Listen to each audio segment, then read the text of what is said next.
Unraveling these mysteries. Stay a while and share your thoughts. Help us break down this mystery. Grab a seat. We guarantee you're in wonderful company. Unraveling these mysteries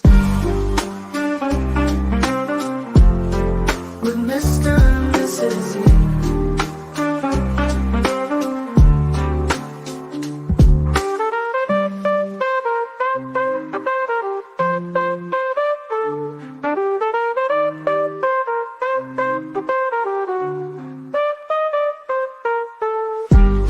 Unraveling these mysteries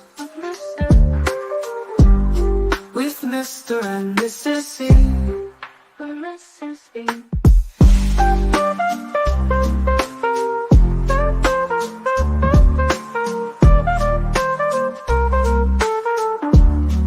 Mrs. E.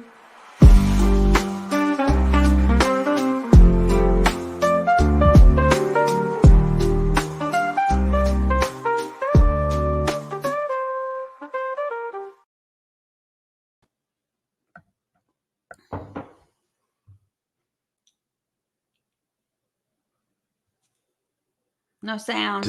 No sound? Can we try again? There you go. Yeah, sound has been our enemy tonight, hasn't it? Hopefully we've got that all figured out now. But welcome to the Mr. E Crimecast. I am Mr. E. I'm joined by Mrs. E and Auntie. Thanks for coming in, everybody. We had a lot of fun the last hour. So we decided to do a members only trivia night. So Mrs. E, that was her idea. She loves all the trivia games and everything. We had a lot of fun with that. Did kind of like a true crime themed game, and I did pretty great at first, and then the last half, I thought it was going to do pretty well, but I was missing questions left and right there at the end, and so that was fun. We did some prizes for the members there that came in the top three. Combination of t-shirts and mugs and that kind of thing, and so we'll be shipping those out here pretty soon, I suppose. So whenever we get those links set up. Yeah, and our winners were, let's see, Dreaming of Blue Skies and Sandy Beaches was our winner, our big winner, and second place went to Charlene, I think. Yes, Charlene. Mm-hmm. And Charlene's already sent me an email with you didn't have to send me your address. I just needed your email address. But thank you for sending me your address. And Bear 90 came in third there. I think I was like fourth place. Did I get you were fourth place. So yeah, so they got and Bear rights. We need you to send to our email. Oh, I've got Bear's email. I don't. Okay. She just said, what was I supposed to send over? Right. Yeah, I've got Bear's. Yeah, I think so. She'll just send you She'll just send you the link later. Yeah, I'm going to send you guys the link. Probably won't be tonight. I'll probably send it tomorrow. Yeah. And the Real Me Too is here. You missed it. It was a lot of fun. It was a lot of fun. We didn't know how it was going to go because we had never done a trivia game like that before. We did like a little test with me and the kids, and but so it all went without a hitch. So that was good. And Dreaming of Blue Skies got 27 out of 30 correct there. That's so amazing. Yeah, that was really good. So those questions were tough. So very excellent work. And then, of course, we got lots of folks joining us in the chat here. A lot of you have hung out from the game and are going to be with us for the live stream here too. Mm-hmm. Real Me Too, good to see you coming in. And of course, Tit for Tat and Olivia are great mods. We appreciate all the work you guys do. And if you heard the music at the beginning, that's what we voted on our last live stream. Tit for Tat put together several options for us to have as our intro music.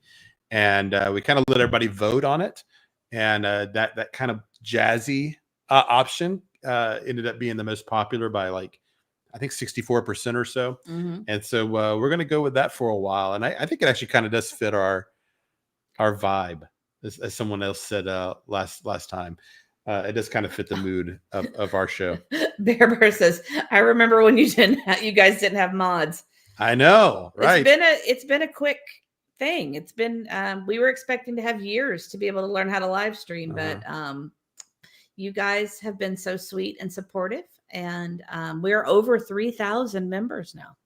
It's really been incredible. We really appreciate the support that everyone's given us, and it's very fulfilling to do this and have people respond so well. All the positive reinforcement just makes us want to do this even more. So if you hit the like button, that's a huge help to us. Subscribing, if you check in regularly, the subscribing does help. All that stuff helps in the algorithm. So if you enjoy us and you think that we should be shared with other people, doing those kinds of things helps to get us out there in people's recommended videos and all of that. At least that's my understanding of it. I suppose am I correct on that? Yeah, you're doing good. He's starting to learn. I'm assuming that's how it works. One thing I wondered from our trivia game we did earlier, we use a lot of those words that are supposedly taboo to the algorithm. Does that hurt us at all? I don't know how that works. It was a members only video, so I don't think so. I don't really know, honestly. Because where typically we substitute unaliving for certain words. Yeah. We weren't doing that definitely in the trivia game. So I don't know if that matters or not. How the algorithm works like that.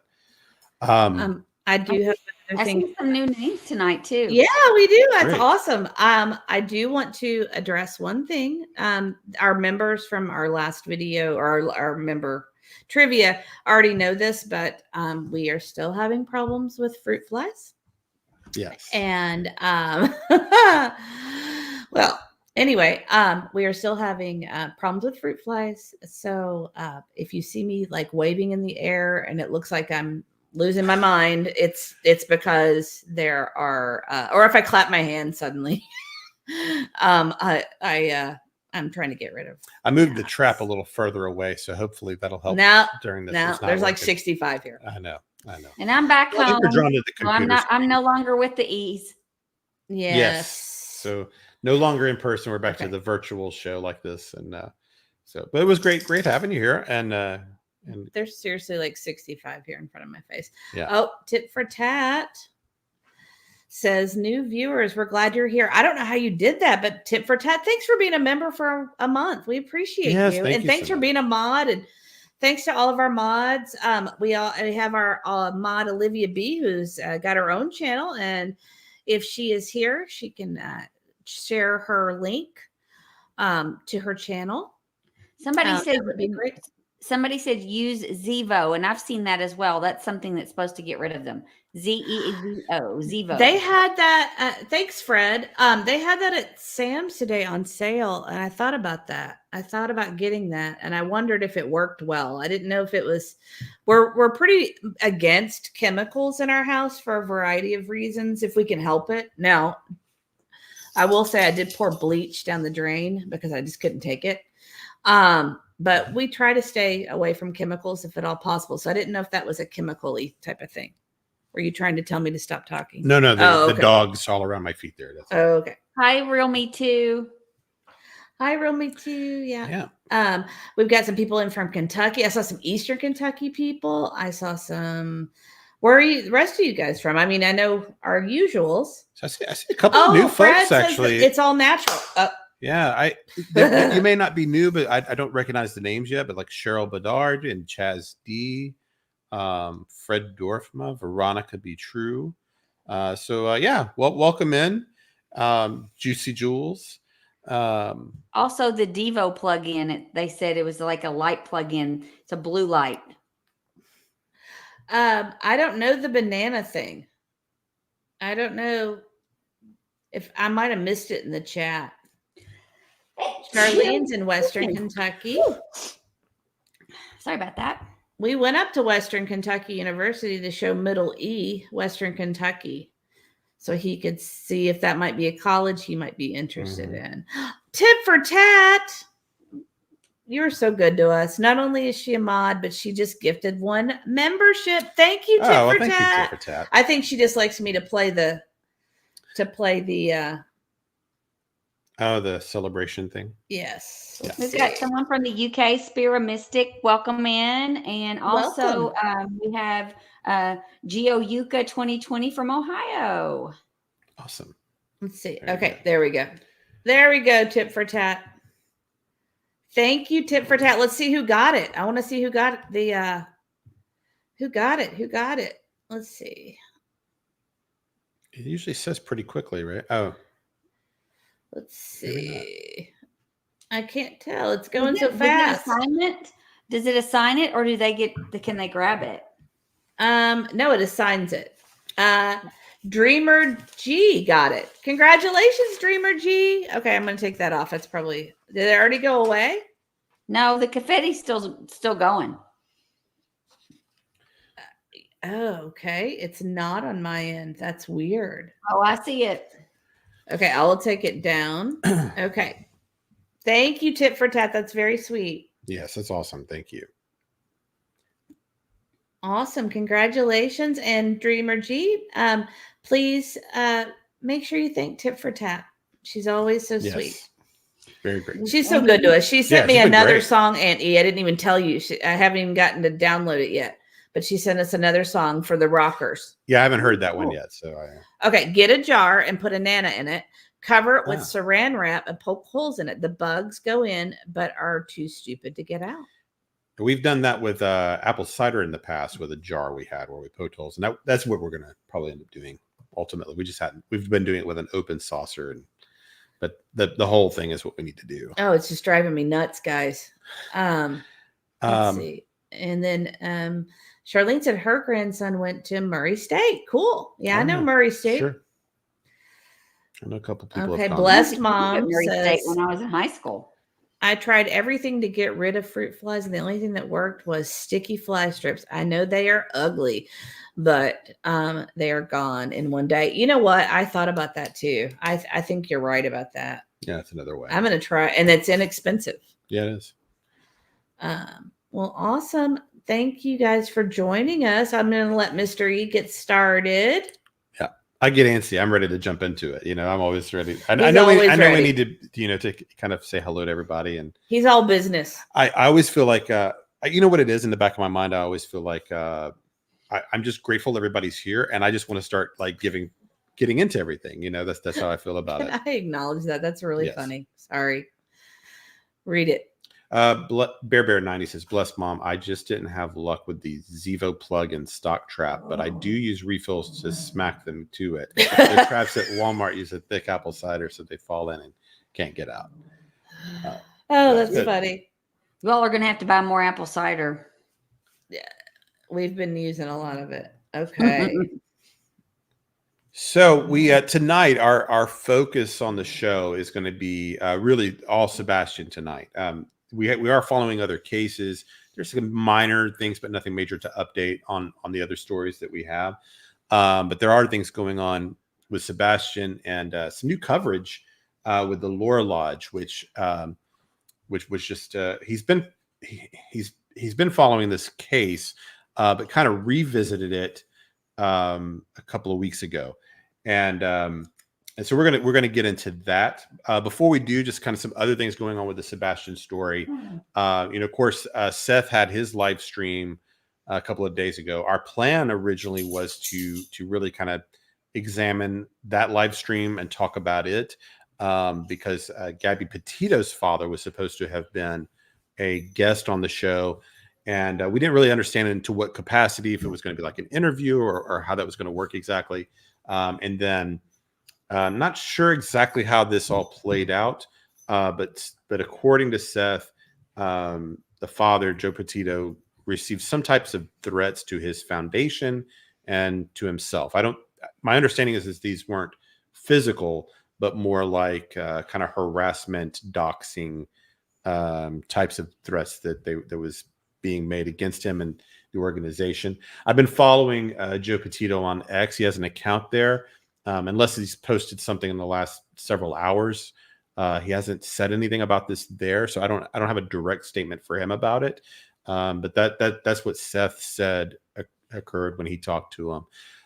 So anyway, that's too bad that they weren't able to connect. And my understanding was that what Joe was hoping to do was kind of talk about his foundation. I don't know if they were going to work together or if it was just going to be a conversation. I'm not sure how that was all supposed to play out. But anyway, they had a change of plans after Joe backed out of that showing. and it ended up. I'm sure most of you saw it. If you didn't, mostly it was a lot of videos about. Or pictures with Sebastian at SeaWorld, a little bit of video of him dancing and that kind of thing, which like I've said before, I always think is a great thing for him to do. You want people to stay emotionally connected to Sebastian, and it keeps people thinking about him, aware of him. The more we care about the child, the more people that are interested in the case, the more we talk, it all helps. So that's always great to do. Ever had a comment here? I'm not sure.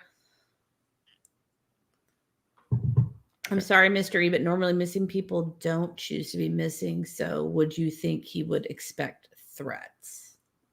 Talking about Joe Patito, I suppose. So normally missing people don't choose to be missing. So you would think he would expect threats. I don't, okay, I'm not quite sure. How do you take that to mean? Which Bear Bear's getting at? Let's see. I'm sorry, Mr. E, but normally missing people don't choose to be missing. So you would think he would expect threats. Did Joe Patito would have expected threats? I don't know. I mean, he's been in a high profile. Yeah, I don't know why you would expect threats. Maybe because people know who he is when you're a public figure. Yeah, I'm sure I don't know because I did not follow that case as well. I'm sure he's seen lots of craziness just because that was such a high profile. I would imagine a lot of the odd people that emerge during these situations. I'm sure he saw some of that also. I don't know. I don't know why he backed out. That's why I was kind of hoping to hear directly from him on his own X, but maybe he posted somewhere else that I haven't seen. The Real Me Too says, click on stars. These fruit flies are killing me already. Okay, so Real Me. Oh, I'm sorry. I'm still getting. I got it. Yeah. He's trying to learn, Auntie. Let him have a chance. All right, let me do it again. Okay. There you go. Okay, what happened? What's happening? I think we're double clicking or something. Okay, Auntie, stop. I'm not touching it. I've got my hands here. I haven't. Okay. It just keeps. Okay, Are you double clicking it? Is that you have to click once? Okay, I did it. Okay. So Real Me Too says Joe Patito was threatened to have all his private information doxed and threatened the foundation. It was very disrespectful to two dads, one who lost his daughter and another who's looking for his. Mm-hmm. Yeah, so that's my understanding of what Seth was saying was that type of thing, which is, it's wild. I don't know what the motivation for someone to do that would be. I don't know. I don't know if people just get too caught up in what's going on with this story to think that doing things like this is any kind of good idea. I can't imagine why. I can't imagine the thinking that goes into harassing parents that have either lost a child like Patito did or have a missing child like Seth. Why people think that harassing and those kinds of people is beneficial to anyone. I cannot imagine the thinking that goes into that. It might even be criminal to what they're doing. I'm not sure. It depends on the threats. Here's Bear's explanation, what she was saying. Okay, so Bear Mystery, he runs a foundation to help find missing people. People aren't usually missing by choice. It's because someone hides them. So threats are likely, they normally come from the bad people. I got you. Okay. Well, I want to say though, I mean, all we know for a fact is that he canceled. Has Seth made a statement or anything saying what exactly happened? I see what you're saying. So I mean, I'm not saying that anybody's not telling the truth. I don't mean it like that. I just think that, the Real Me Too says that he was supposed to make a public statement. Oh, okay, good. He needs to. They both do, quite frankly. Yeah, that's why that would be nice. I kept checking him on X, and I couldn't find anything there. I figured that's probably where he would post, but maybe he prefers other social media somewhere. Right. But so far, he hadn't, unless he just did it today. But yeah, I know what you're saying. So yeah, you would think that they're used to kind of the wackos coming out and possibly even people that have a vested interest in children not being found, making various threats. So I wonder why I would like to hear his perspective. Because in a way, by backing out, you do kind of give those bullies power. So that it would seem to me, if people threatened me, that would make me go, oh no, I'm absolutely doing the interview now, because I wouldn't want anyone to think they could have that kind of power over me. That is true. That is very true. That's the way I think, because I would just think now you just give them the idea that you can be shoved around. I actually I was in Brittany's chat when Seth confirmed how Joe reached out to him. So I was going to show that real quick. I took a screenshot of it. Okay. Gotta find it real quick. Why is it not showing?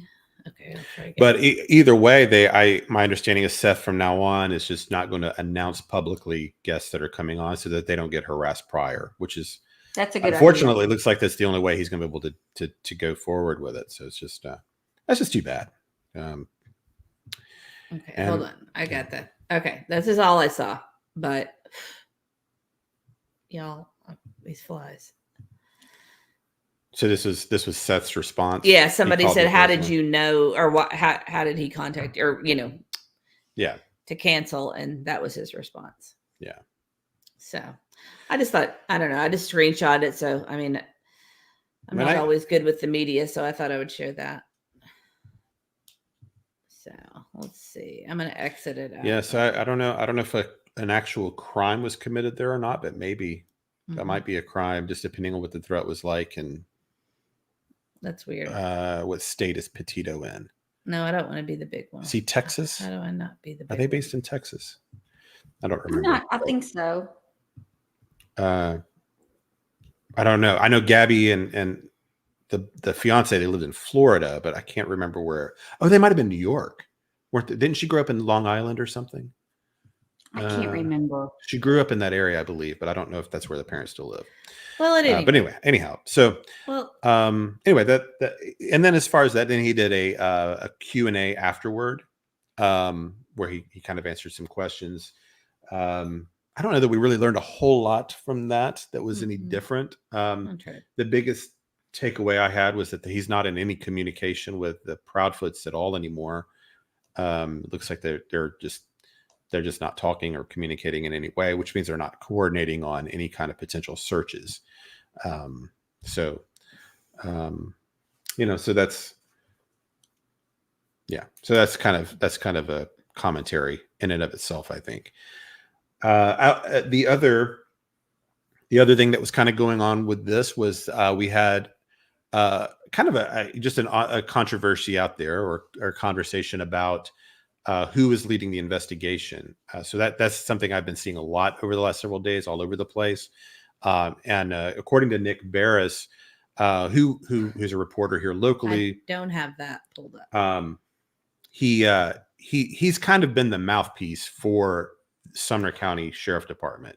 So when they've wanted to get a message out there without doing it directly themselves, they so far have chosen Nick to be the guy they're kind of not leaking to, but are kind of talking to, and sending information. And so Nick had heard this rumor kind of going around, and he confirmed that Sumner County is still leading the investigation, although they are working closely with the TBI.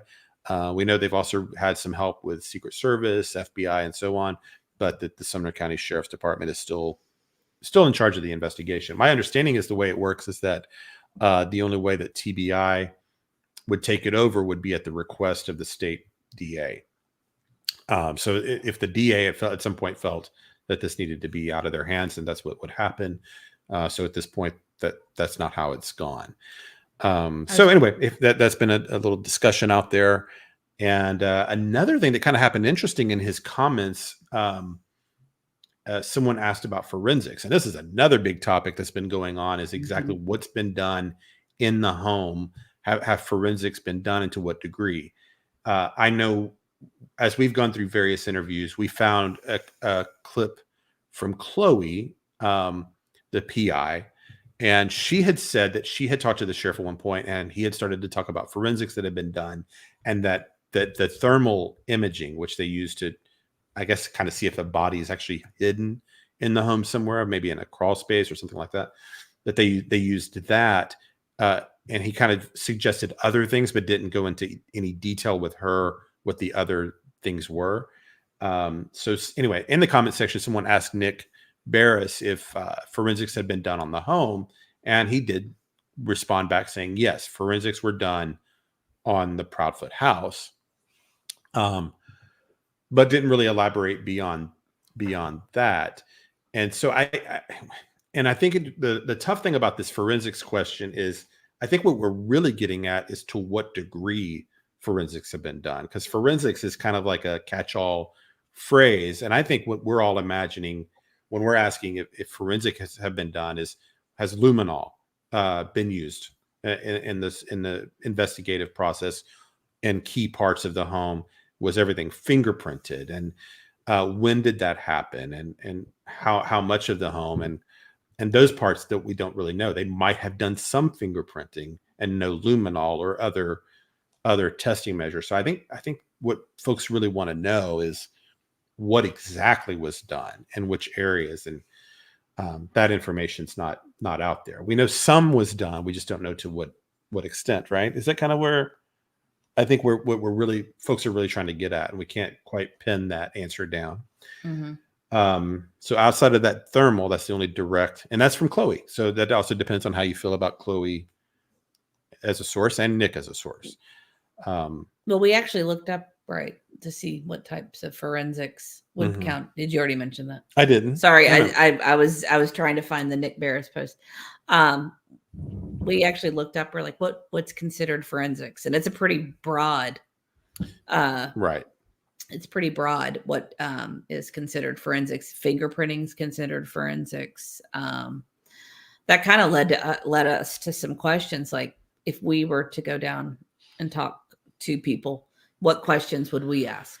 That was one of the things that we kind of started thinking maybe we should compile a list, because I think that regardless, that's a question that needs to be completely answered 100% accurately. That I don't know how that would hurt the investigation at all for locals or for people to know that. Do you agree? Yeah, I do. Absolutely. So we may reach out to them when we kind of have our act together as far as our questions we want to ask and that kind of thing, and kind of have some broad questions we want to ask anyway. And we're residents of the county, so I think that might help with them feeling like maybe they'll talk to us. So we're thinking we might be doing that here soon. I can't decide which layout I like. Okay. This one's so close. And maybe if you're on the replay crew, if you have questions that you think that Sumner County, I don't want to ask them questions that I know they're not going to answer. So, questions like, hey, are you going to make an arrest soon? Questions like that. Yeah. We know they're not going to answer questions Things to of that clarify, nature. I think, is what we want. What we're hoping to ask them are questions that we think we might actually get an answer on. For example, I want to ask, one of the things I want to ask, we'll explain what we're doing, who we are, if they don't already know, is, we don't want to interfere in your investigation. Are there things we can do as YouTube creators to be helpful in the investigation and not get in the way? They will say stop streaming. Yeah, they might say something like that. But just say we don't want to impede in any way and hurt the investigation. Is there something that we can do as in our space, in our social media space, to be helpful in investigation in any way? Questions like that we can ask. I think asking about forensics, specifically which forensics were done, I don't think that would hurt their investigation. They don't have to tell us the results, but I think if we ask if it occurred and which types of methods were used, maybe they won't answer that question, but I think it's one they might answer. But if we ask, hey, do you think Chris is guilty? That question's not going to get answered. That's pretty funny. If you're on the replay crew, drop us some possible questions. We are compiling a list, and I'm thinking here in the next week or so, I'm going to go down to the Sumner County office and sheriff's office and just see what they say, if they'll talk to me or not. I like this one. I am too bare. Ask them if this is a case they will study for years to come. Yeah. So that's, I do wonder how much they monitor all the social media. I'm sure they watch I bet they do. every interview that comes out. We haven't had any interviews here, so I don't know if they know who we are or not. There's certainly a lot of bigger channels covering this. Yeah. But anyway, that's something we're kind of thinking about. So yeah, drop those in the comments at the end of the video if you're watching this on the replay in particular, because we always go back and read all those replay comments once the video's finished there. So anything? What was I? I was going to say hello to Eric Craddock. Oh, I'm sorry. I'm just joking. so we can just ask him now. He's right here in the chat. We could give you a link and you could join us. No, I'm just kidding. Yeah. So hopefully that controversy is cleared up as far as who's leading the investigation. The forensic question's not quite put to rest like we would hope. Maybe Nick will clear that up. He does sometimes respond to people's questions, and if I think what he does is he occasionally checks in with Sumner County and asks them a question or two, and that's how it kind of works. We've got a few good questions here. Maybe I'll start a list. Actually, I was going to say, Lucas Boyd says, will you ask them if they're going to do another update on Sebastian? Because it really seems like they're not doing much. I did plan on asking a similar question, why they've chosen not to have a spokesperson. Right. Why was that decision made? But that's a similar. It's similar, but I think, I hope that, I'm sorry. If they're going to, I said with a lot of cases, though, usually there's a PR person that will come on that's a representative from either state police or your sheriff's office, and they will give a statement regularly about whether they're leads, where they are on the case. And it just seems really odd to me that there's been absolutely no updates, because that's pretty much standard operating procedure for most cases. Right. I was going to say that I hope that the silence is telling of something to come. That's what I'm hoping. But I mean, we're one day past 5 months at this point, and you might want to just do a quick summary for people who might have just be joining us for the first time, just about Sebastian. Oh, sure. This is a great one. Oh, okay, hold on. Was his medicine still there in recent prescription? Well, I know Seth has mentioned a couple of the medicines because they stuck out to me because our son I guess with autism takes what she's saying though is, were those prescriptions still in the home, the most recent bottles that were filled, comparing those with records of prescriptions, were those there? If they're not there, why are they not there? I don't think they'd answer that, but we can write that down as a question. That is a good question. Unless you considered it like what was missing from the home and they didn't mention medicine being gone. And so you guys, I don't know. The chat's going pretty quick for me. I'm trying to keep up. Yeah. This is a good one from Janine, quite frankly. Oh, whoops. Well, I'll still write down the medication. Justin asked about whether or not the dogs had a scent, and they were willing to answer that. Justin, well, I would like clarification on that myself. I don't get to watch all of Justin's videos. I'd like to. He's great, but I know. I assume we're talking about Clutch Them Pearls. Yes. Yeah. Dogs had a scent, and they were willing to answer that. Yeah. Mm-hmm. Crystal wants to know if the vehicle was seen on anyone else's camera going in or out. I don't think they'll tell us that going in or out of the neighborhood. There has to be more video somewhere. I agree. I bet they don't answer that question. Opinionated wants to know if CP and Seth's alibis pan out. I've been listening to a lot of different creators lately, and a lot of people have opinions about Seth. Again, about saying that maybe his alibi does not pan out. I've been hearing that a lot. Well, yeah, Where what do you mean you're hearing that? I'm hearing people saying that they feel like that it's just that they feel like that I know that we've already gone over this. I'm just telling you that is something I've been hearing repeatedly. Not, I listen to all kinds of different people because I want to hear different perspectives on stuff. Well, one thing I have been waiting for is for him to go back to work. Because to me, the day he goes back and he walks into that jail, then we can clear him. Because there's no way if he was gone that night for the 2 or 3 hours it would have taken in the middle of his shift to go grab Sebastian and do whatever with him. there's no way they're letting him back to work. So to me, that would be okay, now look, he's back working at the jail. There's no way he's still employed there if he disappeared during the time that Sebastian, it's law enforcement. There's no way they're going to let him back on the job. They'd send him on a permanent leave or let him go or whatever. But because of that shoulder, he's still not back. So that is just one of those little milestones, I guess, that I'm waiting on. The day he goes back to work, to me, that will be just kind of, I've already in my mind cleared Seth. You know, we've talked about this a lot. Can I 100% say that? I really can't. But I think that the him going back to work there would further cement that idea in my mind. Do you know what I'm saying? Does that make sense? So this kind of brings us to our main topic tonight. Unless you have anything else you want to talk about with. Well, I was just going to say if Tit for Tat or K-Mac would put in our email address. If you guys have any other questions or if you want to put it on comments after this video, I think that we might be taking a field trip this week, because I think we're tired of not having answers, and maybe they won't give us any answers. Don't know if actually, I'm going to step away for a second while you get started on this, because I need to talk to Middle E. So, okay. Hold on. Crystal says, I feel like it's pushed purposely to make Seth look shady to keep eyes off of others. I think that there are a lot of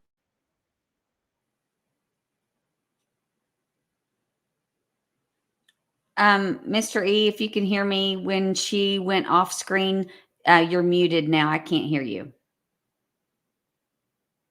Okay. How's that? Gotcha.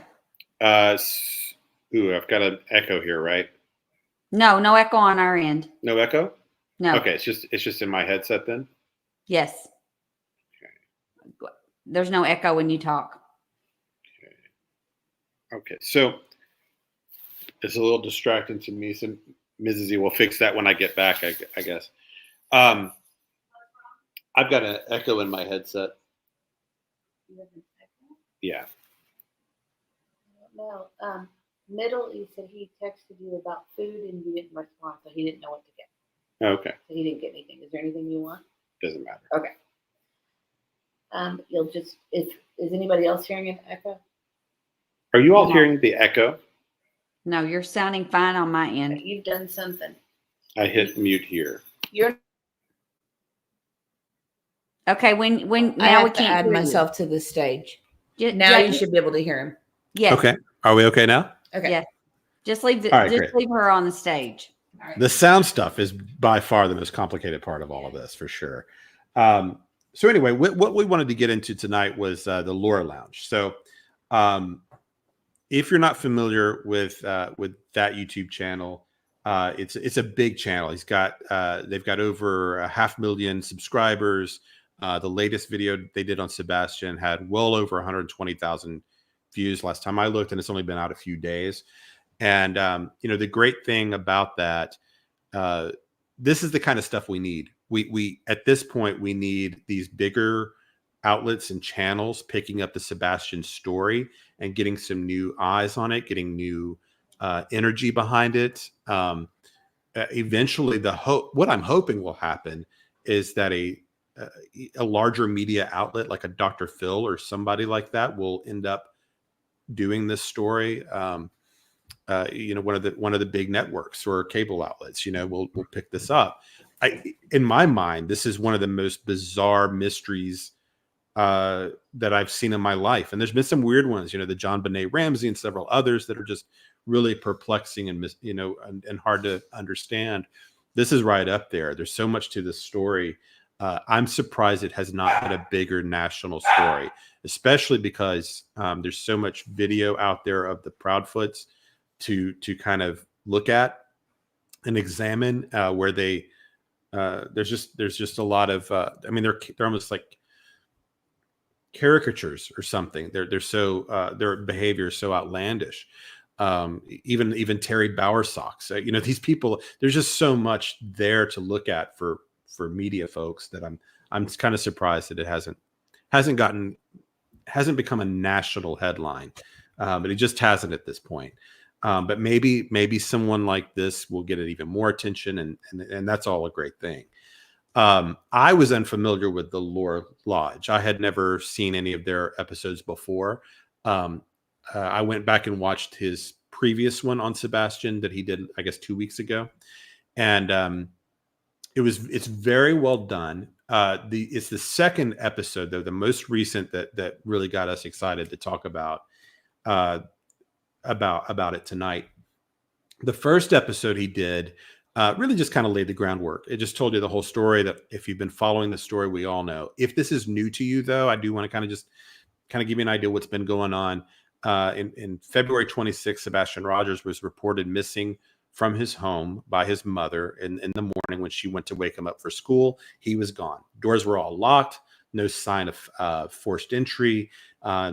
Special needs child with autism and a few other disabilities, and vanished without a trace. His phone and money were still there. His shoes are accounted for. No jacket, no bag. All he seemingly had with him were his glasses and a broken flashlight that he kind of carried as a fidget comfort item. And it apparently had happened sometime during the night. There's no video of the child leaving the home. There's no eyewitnesses. They did a massive search, and to date, they still don't have any witnesses. No, at least to the public knowledge, any kind of credible leads about his whereabouts or what happened to him. A few days into the search, because of the behavior of the parents, people started to really look at the Proudfoots themselves as suspects, because they were not speaking to the media, acting very bizarre when they did eventually, which was a full week later. And really their statements and behavior is what's led to a lot of the suspicion that something was wrong, that this is not just a child that got lost, but there might be some type of foul play, kidnapping, something along those lines that's occurred. So essentially that is what Aiden, I think is the name of the host, he did with Lura Lodge, and in a very succinct way, he does basically like hour-long videos, and he goes through the whole thing with with the searching and the dispatch calls and all of that. First episode, he does that, and that's all great. So if you're wanting kind of like a 40-minute kind of recap of the Sebastian story, that's a great video to check out. But it's really the second one that was interesting to us tonight. So the second video, I want to make sure I get the name of this right. Well, of course, we'll have this in our show notes. I've got to find the glasses here. Yes, he actually just calls the video "The Stepdad is Lying." Yeah. So of course that gets everybody's attention, right? And what he does in this, he starts out talking about he wasn't sure how to even approach the story. He's used to doing more like one video per story, and then he was like, okay, well, I'm gonna have to do two because this one's so outrageous. And now I think he's looking at 3 or 4 just to cover it all, because there's so, as we all know, for us, we've been following the story from the beginning. He couldn't get it all in even 2 videos. So he focused on the interviews, and he said as he started to do that, he was going to kind of follow everybody. Like, I guess he means like Seth and all these kind of outside characters. And then he said, as I got into it, I realized I need to hone in on the Proudfoots.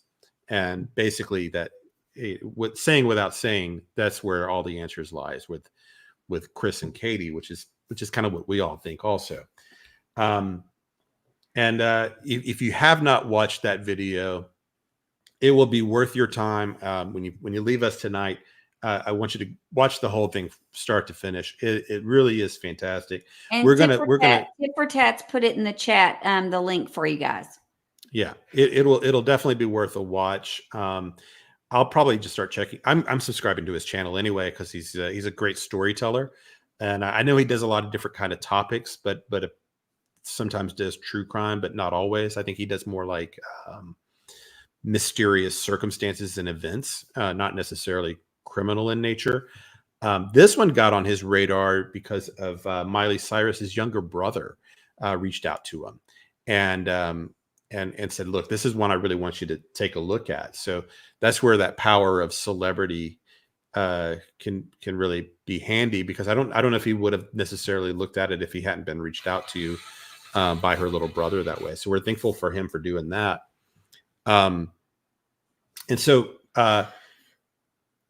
I kind of don't know where to start with this. In a lot of ways. Lucy's wondering the first or second video. The one we're covering tonight is the second video. Yeah, because the first one's really just kind of like a timeline. He just basically goes through the whole disappearance, and all of that's not really much for dispute or discussion. It's interesting. He does a really good job with it. But what was really interesting to us is the latest video. So it's the second one that he calls the stepdad is lying. And it's kind of great because you have someone that's kind of not he hasn't been inundated with all of the social media that we have. He knew the story, then kind of stepped away from it for a while. So he didn't know all this that had gone on over the last several months. And so you kind of have this fresh set of eyes looking at it again. So it was kind of interesting to see what stuck out to him as he was going through these interviews and things. And he paid a lot of attention to Nancy Grace interview, but he went through all of them. He referenced all of it. And it was kind of the same stuff that stuck out to us. But it was still good to see that he recognized that there's the deliberate deception that the Proudfoots have been engaging in. I want to pull up some of my notes here. We've all watched the video, correct? Auntie and Mrs. E's. I know you have. It, yeah. And Auntie, you've seen it start to finish. Do you know what I don't know if you all went to the comment section on his video. Do you know what the number one controversy was after he did this video? No. Do you know? Do you know this? The number one controversy? I do not know. It was all over his comment section.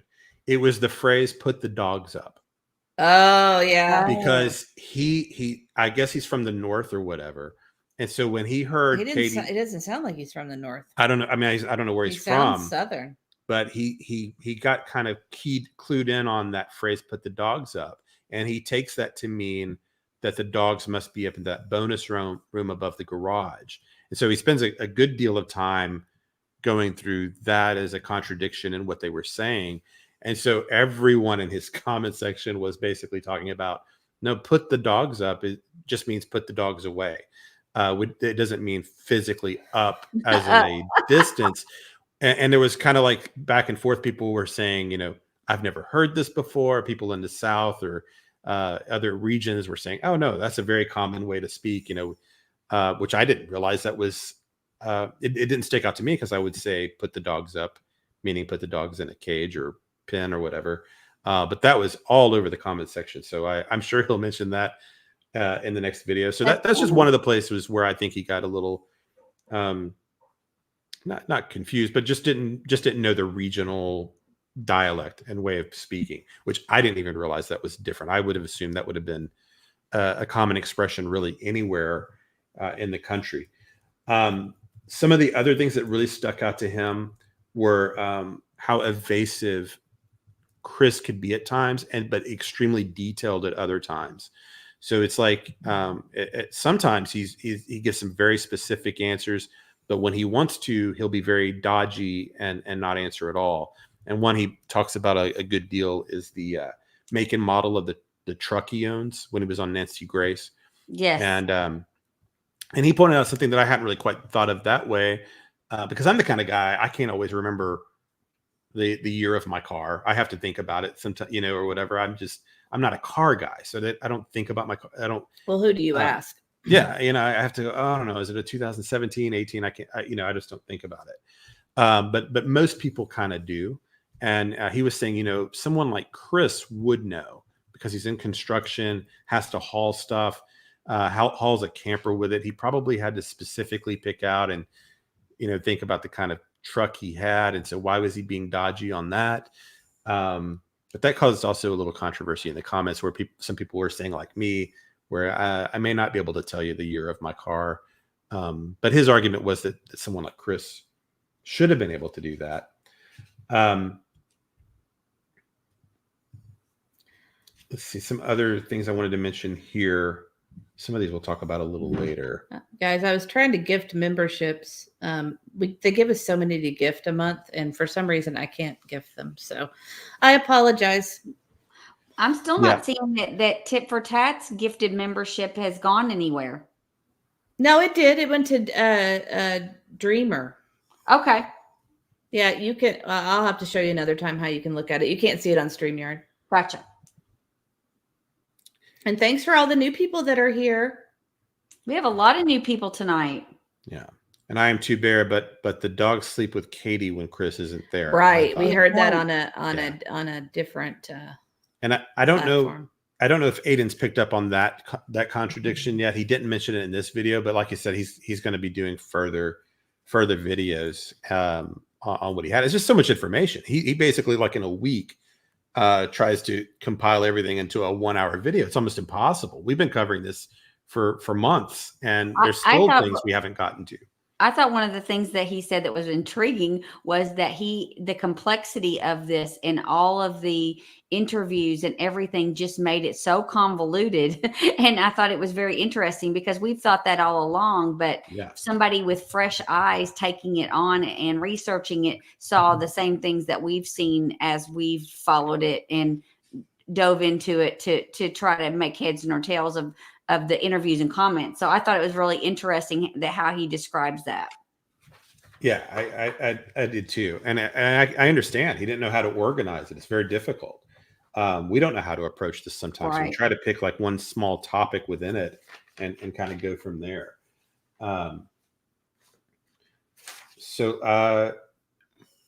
Okay. Another thing and plus the comment section actually was interesting to me too, because you had new people to the case.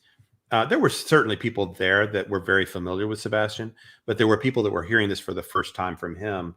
And one of the other big topics that he was getting from his people and that he covers in that show is the massive CPS failure that happened here. And also just the reputation of the CPS specifically in New Mexico. A number of people have said that the CPS system out there is completely broken. That if there were issues out there, it's not surprising to them that the courts failed sending Faith back here to Chris. Several people have had personal experiences that they talked about there. Another thing about the CPS issue, there were several people in those comments talking about how they were either CPS employees or had been in the past, and they said the comment that kept coming up was that the story he tells about the CPS and how that engagement works was not realistic. That's not how it operates. It sounded like a complete fiction to those people. And I agree with that too. That completely sounded like a made up story as he was telling it. Thank you, Charlene. That's sweet. Charlene Haggerty says, "Yay, your channel is growing. You deserve it for all your hard work. I absolutely love your channel. The E family are the best." Thank you, Charlene. We appreciate that. And the Emily. Congratulations. I'm sorry. I thought you said the Emily family. I probably just ran it all together. Grammar Police is here. I love Grammar Police. Welcome back, Grammar Police. Do you have, before I kind of get into some of the other, do you have any kind of thoughts yourself, Mrs. E, about the video? I think the main thing that I felt watching it is I felt vindicated. Yes. I felt affirmed in my beliefs. I felt more brave about speaking my opinion. I don't know. I don't know. It was just like you said, getting a fresh set of eyes of somebody who, it's got such a large following, clearly a credible person, seeing somebody else look at it and kind of see the same things that we all seem to be seeing made me feel pretty good about it. And I've held back my opinion quite a bit. I try to be really diplomatic. I don't know if you guys notice that, but I do. I try to give people the benefit of the doubt. I try to see both sides of the story. And, like we talked about in the red flags episode, it's just these things just keep hitting me over the head saying, this is not right. This is not right. They're not acting right. They're not saying things. Things just don't seem right. And so to hear somebody else actually say it out loud kind of made my day, to be honest. Yeah. The main thing we want is for Sebastian to come home. And, you know, I really I found it interesting at the end of his video where he says, you're probably going to mention it later. This is, we can talk about it later. Yeah. Because I know you're going to get to that. Yeah. We're definitely going to play that later. But yeah, I felt vindicated. That's that. If I could think of a word, vindicated or affirmed in my beliefs. So, well, and I think it made all of our assumptions justified, you know? Yeah, he pretty much agreed with 99% of the things that we have all been seeing and saying over the last several months. He sometimes expressed it in a different way, or he kind of certain things bothered him more maybe than bothered us or whatever. But he was seeing all the red flags. Also, you can tell that you can tell that he's actually got anger about this case. So it's new to him. Yeah, in a way. I mean, he knew about it back kind of in March and did a little bit of information on it, I think, on one of his channels, but hadn't really paid much attention. But you could tell that because he's seen all these Chris interviews all in a row for the last week, and you can tell he's angry about what he's seen. He knows there's something wrong here, and he probably hasn't even seen Sling Blade. Yeah, and I don't know how far he got into it. He didn't mention it, but I don't know. He did a lot of work for it. You could tell because he mentions most of the interviews we've covered. And when he starts talking about the corporal punishment that Sebastian got, that was really interesting to me too, because this is something we talked about earlier on, but haven't really focused on much since. But he was really upset. You could tell about the belt issue with Sebastian.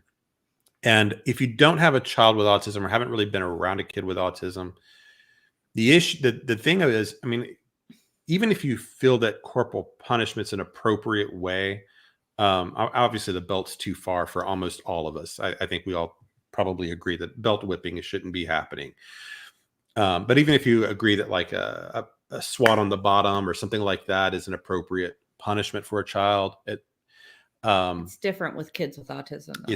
It's totally different with children with autism because we have a child with autism. Yeah, let's preface it with that. Yes. So our oldest son has autism. And I was thinking about the way they process pain and physical punishment is different than us. So you can actually be reinforcing bad behavior by using corporal punishment on a child with autism. It's almost like a positive. It can be almost a positive reinforcement. Like you don't want to. Generally, like we've said before, we're big believers in the ABA kind of methods of treating kids with autism. It's been very effective for our family.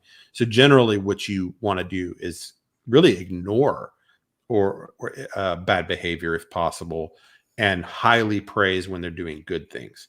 Mm-hmm. Because when a kid with autism gets any reaction from you, they just know they've gotten a reaction from you, and so they might actually be more encouraged to repeat that bad behavior, right?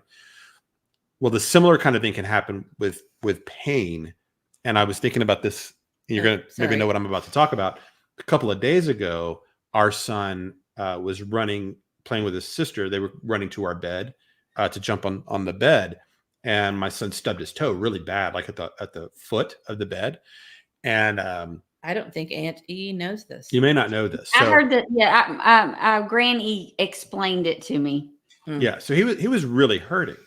So he's like, he's upset. He's shouting out about it, and so we're kind of trying to check it out. He doesn't like us to look at his feet or touch his feet or whatever. So it takes a little while to convince him. Very sensitive about his feet. Yeah, he doesn't even like it to be looked at or touched, and so it takes us a little while to kind of work to it. But while he's like upset and shouting, he's simultaneously laughing, through the pain, and it's because like he's like giddy laughing. He's giddy, and then crying, and then shouting, and then laughing, and it's like he just takes in pain in a different way than we do, because of the sensory processing disorder. Yeah, because it's because of the way he processes those senses. So it made me later when I was listening to the Lura Lodge, when he was talking about the corporal punishment not being right for a kid with autism, it made me think of that. And anyway, corporal punishment is absolutely not the right way to go with autism.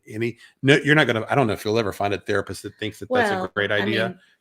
Well, I was going to say that one of the things that we are taught with having a kid with autism with ABA, and I don't know how many people are familiar with it. One thing they do is they teach the parents, because if you don't teach the parents how to reinforce that ABA, it won't work, because it has to be done everywhere. It has to be done at school. It has to be done at home. It has to be done at therapy.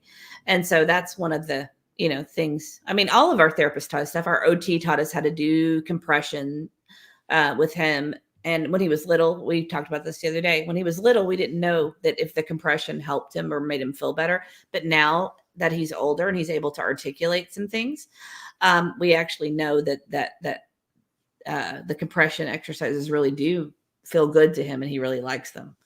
And it helps him release stress. And so, but anyway, that's all I was going to say about that is that, and I also wanted to recognize Don B is here in our chat. Oh, hi, Don. I've seen a couple of your videos over the last few weeks. So great to have you here. Thanks for joining in. You do a great job. So I appreciate you joining our chat tonight. Do you want to, since we're talking about the belt thing, let's go into, do you want to queue up some video from that? I just want to mention what Don B put up here. Okay. Don B says, the one thing that bothers me is an autistic child went missing near me and dogs tracked her right away.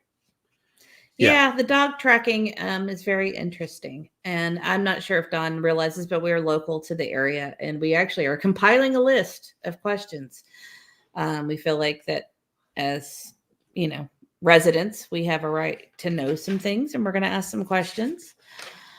So if you have anything you'd like us to throw in there, please let us know. We'd be happy to ask anything. So what I'd like you to queue up, if you can we go to, sure. If you tell me where to go, I will go to it. Minute 44:55 seconds, but don't hit play yet. 1 minute. 1 minute? 44 minutes. 55 seconds. 44 minutes, 55 seconds. And hi, Sarah May, WLJ from the UK. Thanks for joining us. So this is toward the end of the video, and he's gone through a variety of it's showing a lies and half-truths and stuff like that from Chris. This is my favorite quote of Lura Lodge from the whole thing. This is before he starts talking about the belt. He's getting ready to start talking about that part. Okay, sorry. We won't have to play this long. I just want to play it. I don't know. It's showing some kind of ad. I'm trying to make the ad run without having to show everybody else. Okay, skip. No thanks. Whoops.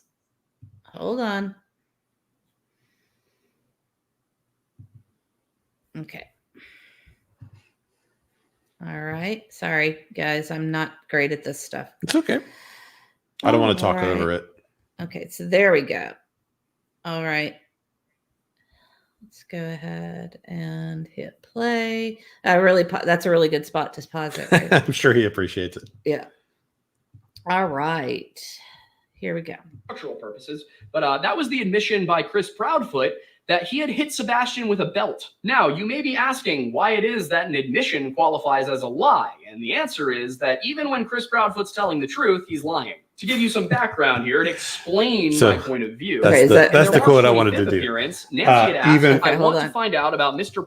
Okay. If you were going to try to get the one line from the whole thing that stuck out, it's even with Chris Proudfoot is telling the truth, he is lying, which to me was a great line. He's about to go into the whole thing about the belt, and what I would like to play from that is 4640. Okay, I'm going to check on the audio real quick because did it not come through? For some reason, it's kind of echoing itself as it's going through. Yeah, hold on 1 second.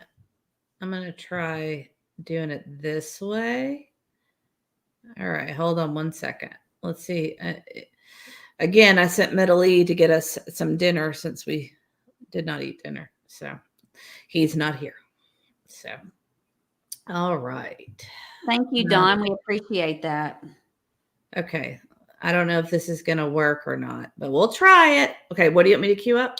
4640. This is going to be about 2.5 minutes, but it's a pretty good snippet from his coverage of the belt incident. Okay. And kind of the contradictions and lies and some good analysis that I liked. And then we'll talk about it? Yeah. Okay, yeah. hold on. I'm going to have to, for some Tit reason. for tat says it sounds good on her end. Oh, it did? Okay. Let me test this real quick and tell me what you think. I changed some speakers. So let's see if this actually is better. Let's see. We could take this to about the 49-minute mark. It's kind of what I had. Sorry, I've got too many tabs open. Okay. Tell me what this sounds like. I'm going to start it.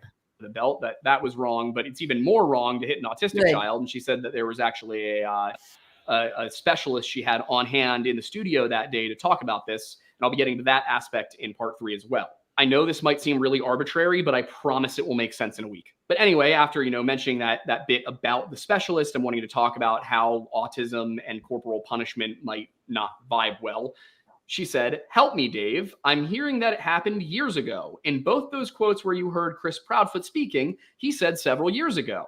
Then he says, when I press him on that, he says at least 3 years ago. However, he stated a different scenario to a different person. Explain, Dave Mack." And Dave told her he did a YouTube interview. And in that interview, he described the actual belt whack. And in your interview, he said that the belt whack did not lead to a CPS call. However, in his other interview, and before Dave could finish, Nancy interrupted, asking him to give her Sebastian's age at the time of the beating in question, and reminding the audience that Chris said 3 years ago. And Dave caught on real quick here and he said in another interview that the 15-year-old boy was upset. He was in trouble. He said he's 15 and he's in trouble. He was describing why Sebastian was mad about the punishment, the whack, and he said, 15-year-old boy, punishment. Now, that's not 3 years ago. That's within the last 12 months.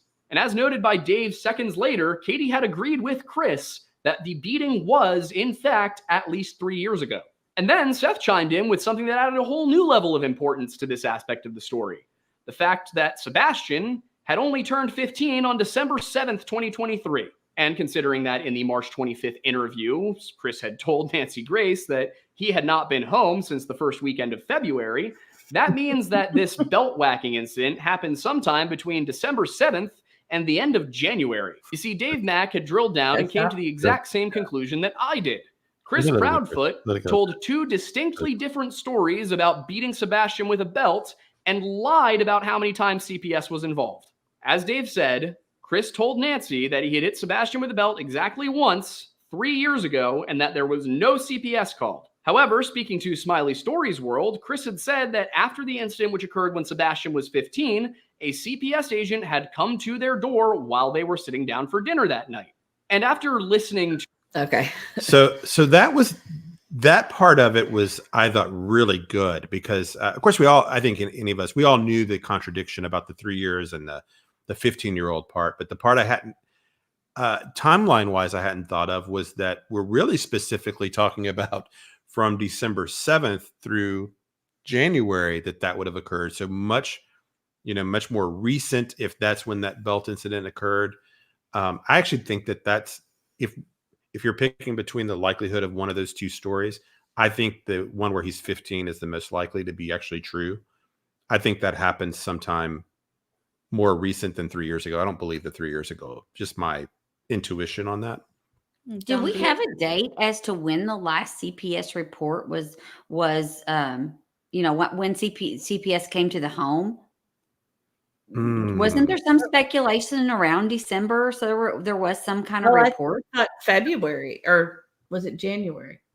Yeah, it was not. It was in recent history before Sebastian went missing. Right. But that's what I was wondering. I feel like I should know it, but I don't.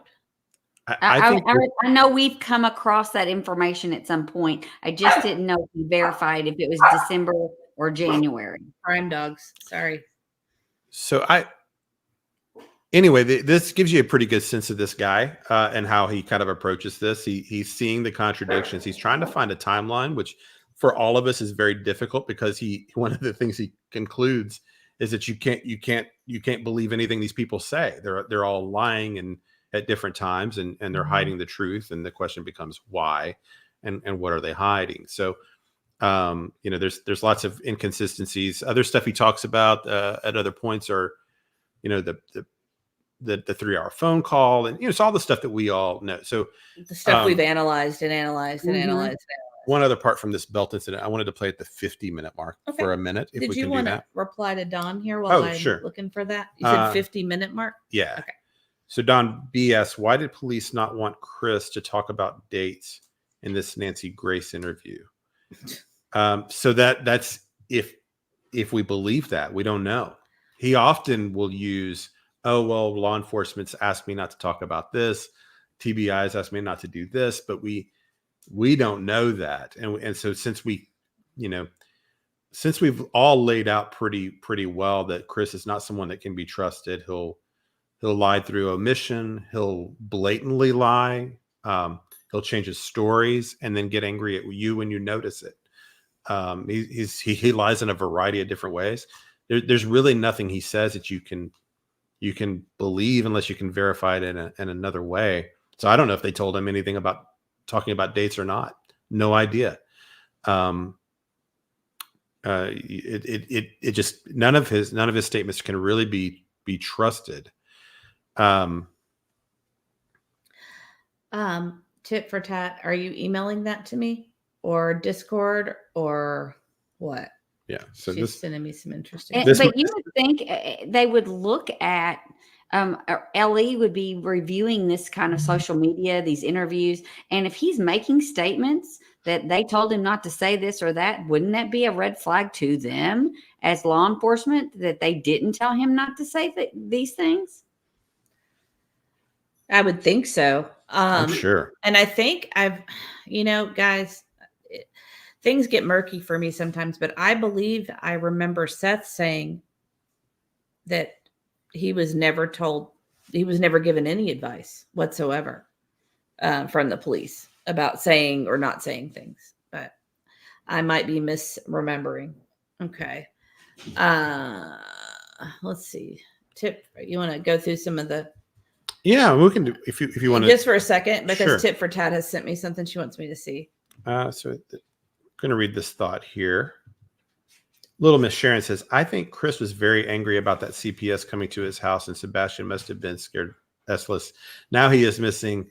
I think this was planned. That's why we can't find him. Yeah. I think the CPS thing is going to be the big mystery that is going to be a big puzzle piece to all of this. Okay, so Tit for Tat sent me something. I'm going to send it. Yeah, it's called the Marsha. It's called the Lura Lounge. He doesn't do just specifically true crime. He kind of does a lot of different topics. He did like the Riley Strain story and some others. But this seems to be, he has a very good reputation. That was something else I wanted to mention before we kind of got into him. When you go through his comments, one of the things that stuck out is people were talking about how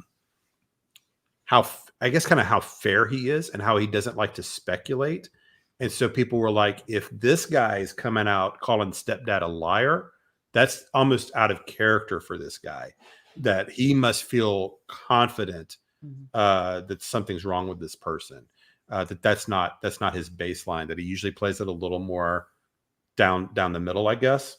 And basically doesn't try to get too far ahead of himself, which of course is great. But for him to come to the conclusion, it kind of surprised in a good way his followers. And Marsha, Tit for Tat put the link there in our chat. I also put it in the description of this video because I think that, he's already got like 500,000 subscribers, but I think he's going to get a ton more just from this. Cause just the way he's able to articulate the way, the facts of the case, I think it's just amazing. So, also Tit for Tat sent this you can't really see it. So I'm going to pull it up here so you can see it over here. Laura, I think this is what she wanted to see. His lawyer is literally his mom's friend, Patty. This is not a joke. He didn't have to retain one because he has a friend. So I guess they're saying this is something because he was working on confirming this. Right. According to his attorney, Christy?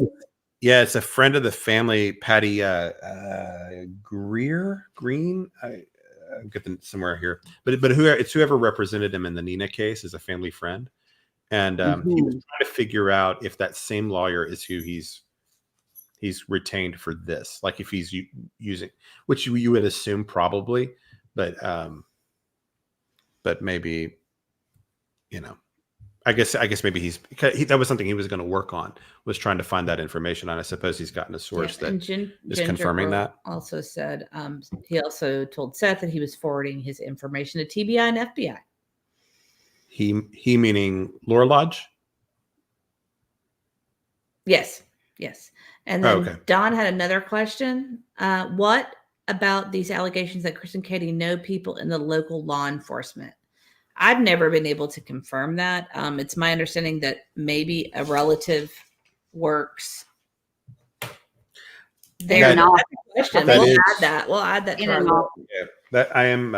I do have a plan to ask that question. I may not ask it exactly directly that way, but I was going to ask about the perception of how they feel about that and what they can do to dispel that. And Paula Jones says he has a sister in the sheriff's department. Do we know what her role is in the I had heard that as well, but heard that she was clerical. Oh, okay. Yeah, that's the part I heard too. But I mean, you never know. That's hearsay.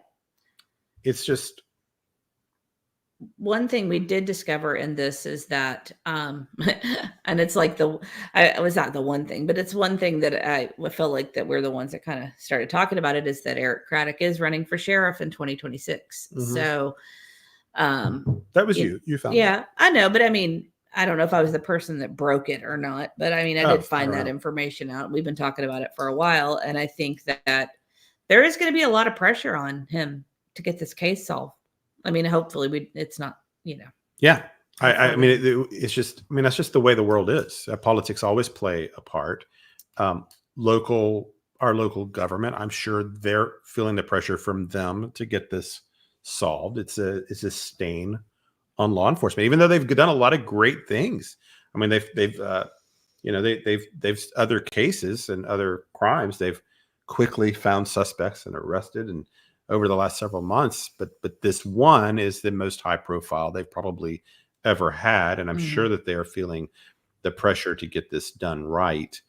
And Rosebud says, do you think that law enforcement officers would jeopardize their career and hide information about a missing child? I don't, but I have a hard time believing that as well. But could they ignore certain things possibly, or skip over certain things? Maybe. I don't know. I don't know how I feel about that. And I haven't the whole time, even though there's been a lot of speculation about that. Right.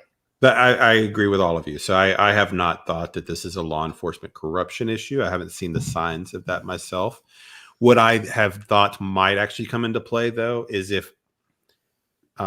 if initially in that first day or two, if they knew kind of Chris is like, oh yeah, we know him through his sister, or she works in the office. Right. That when they go out to the home, it might have bought him some time where they might have just, because they know him, thought, oh, this is a missing child, and maybe didn't see the red flags in the first day or two. Right. That maybe they wouldn't have noticed otherwise if he had been a complete stranger. I don't know. I don't know if that's the case, but I think there would be bias there, wouldn't you think? Yeah, I think there would have to be a bias. And like we've said, there should have been red flags day one, because them not calling 911 should have been a red flag, because that would be that it was the stepdad out of town calling and not Katie herself calling. That should have been a red flag. And then the missing shoes. Whenever they first realized that the shoes weren't missing, that should have been like alarm bells, sirens. Everybody should have realized. And they're well trained and better than we are. So if we know that, they know that. But did it buy them a day, 6 hours, 2 days, 3 days? Every day mattered for them to cover their tracks if there was some kind of crime here. But don't you think they were watched? Well, but not if they had third-party help. The parents would have been watched, but I'm not sure how much friends or in-laws I gotcha. that might have been able to freely move without being monitored, because the manhunt was for Sebastian, because I think the way they acted, it looked like they were looking for someone nearby. Right. It looked like every available resource was going toward that 5-mile radius, Right. So I don't know if they were watching, say any in-laws or brothers and sisters and things like that. I don't know. Maybe they were, but I don't know. Lost Voices with Jackie says a lot of pre-planning and forethought went into this. Yeah. And then Don B also had something that I thought was interesting. Okay. He wanted to know if Chris, does Chris have connections and friends within Sumner County? I've said this before. I'll say it again. Prior to this case, we've never heard the word Bower Sox nor Proudfoot. We are familiar with a lot of the people who we feel are connected within this county. I would not consider them connected people, but I mean, I don't run in all the circles, so that's hard for me to answer. Wouldn't you think? Yeah, But we do know who the power players are, but yeah, I've never heard their names. that was one of the things that before we even started our channel that we would talk about a lot, because we would see out there It bugged that me. people would Yeah. say, "Oh, the Bower Sox, they run that town," and we're like, "No, that's not." But there are, because we have been familiar with small towns before where there are there's a handful of people that really run a town, Right. and you kind of know who they are. That's not the way this is. It's too big. There's too many. It's a common place for country stars and people like that to buy homes, and there's lots of mansions in the area, in the county. There's tons of money. It's a lot of lakefront, beautiful countryside, half hour from Nashville, and so it's there's some money up in that county. Well, your dad used to see Reba at Walmart all the time. Yeah, Reba McEntire at Walmart. So yeah, Barbara Mandrell and all those people that lived in Hendersonville. right. Young people that are probably on the YouTube do not know who Barbara Mandrell is. Maybe. Well, that's who I always saw when I was a kid. I would see her at the or the Oak restaurants. Ridge Boys, or Yeah. the people that we, That's who I would always or see. what was the one when we were signed up for kindergarten? What was her? Oh, Lori Morgan. Lori Morgan's daughter was signing up her daughter for for kindergarten. We were like, okay. So anyway, they're not these top of the pyramid kind of like power play.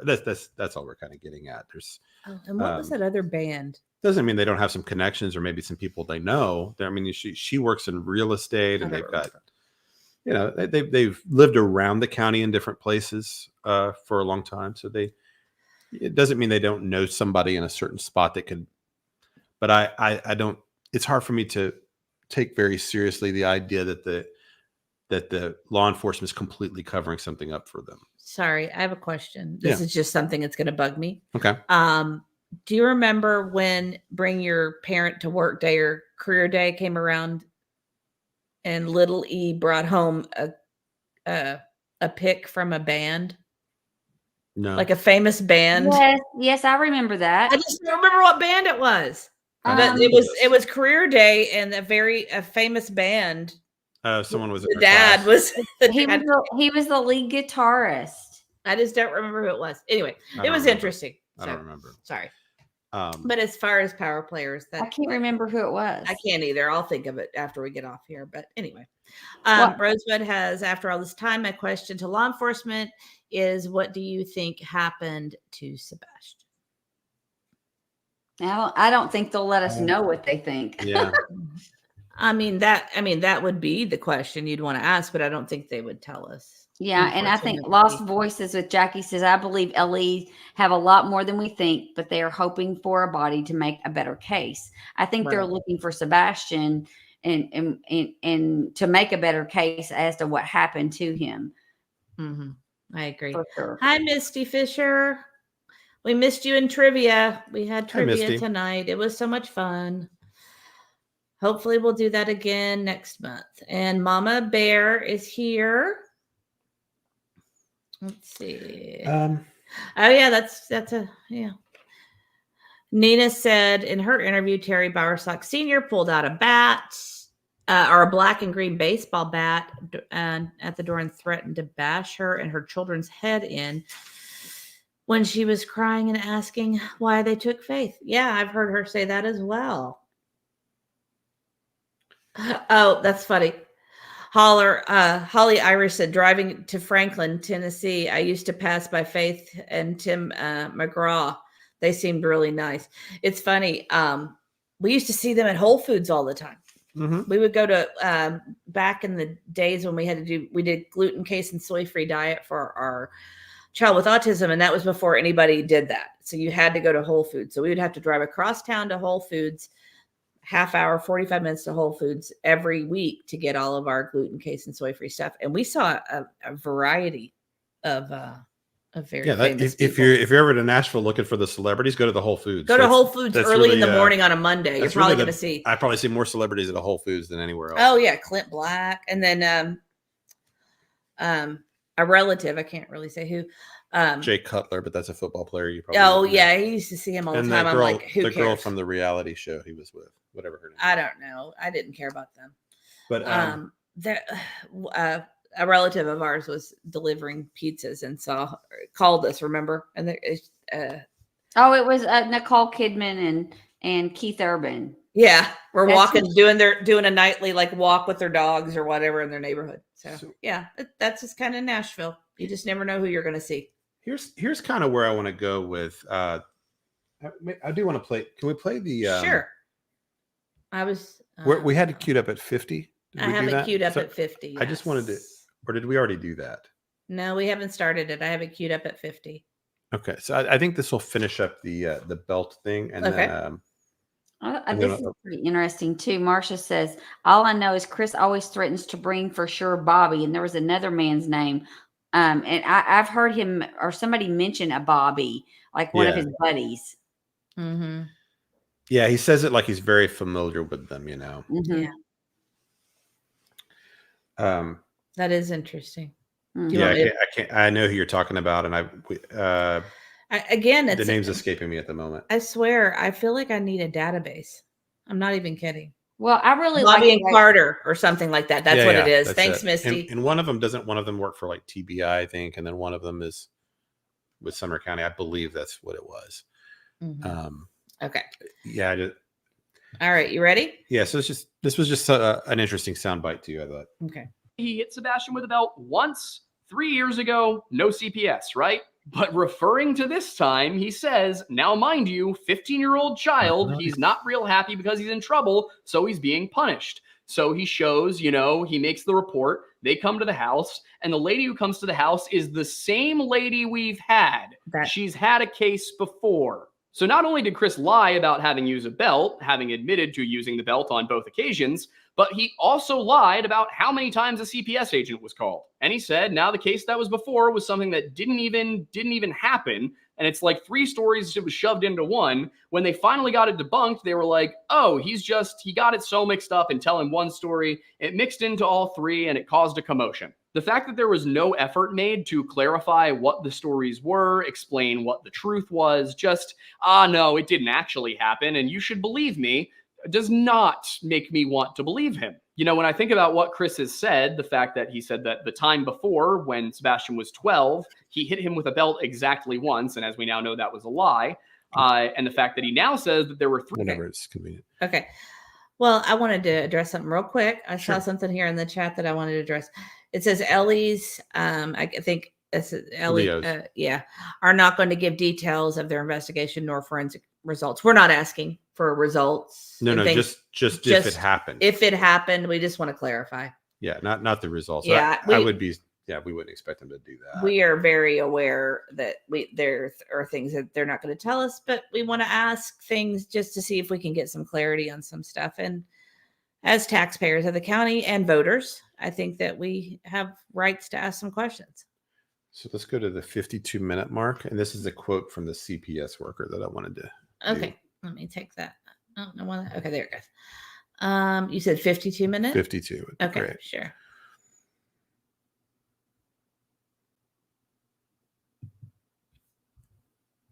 Okay. She goes, boom, boom, boom. She told me exactly what happened. I said, yes, ma'am. She goes, oh my God. I say, yes, ma'am. It may be because I was writing this segment at 5 a.m., but none of that makes any sense and just sounds like nonsense he was coming up with on the spot so that he didn't have to explain what actually went down. You might be able to Show the sense photo. sorry. the Yeah, go back and just pause on irritation it. and anger within me as I go through. It sounded like I was so horrible that I was going to get in trouble over Whoops, I something went too stupid. far. It was like, no, Sebastian, you got punished. Did I go man. far? Just Yeah, go back sense to- the okay. Yeah, just She goes pause. boom, boom. Okay. So, What I thought was interesting here, because we've all probably heard this, but it is interesting when you see it like written out.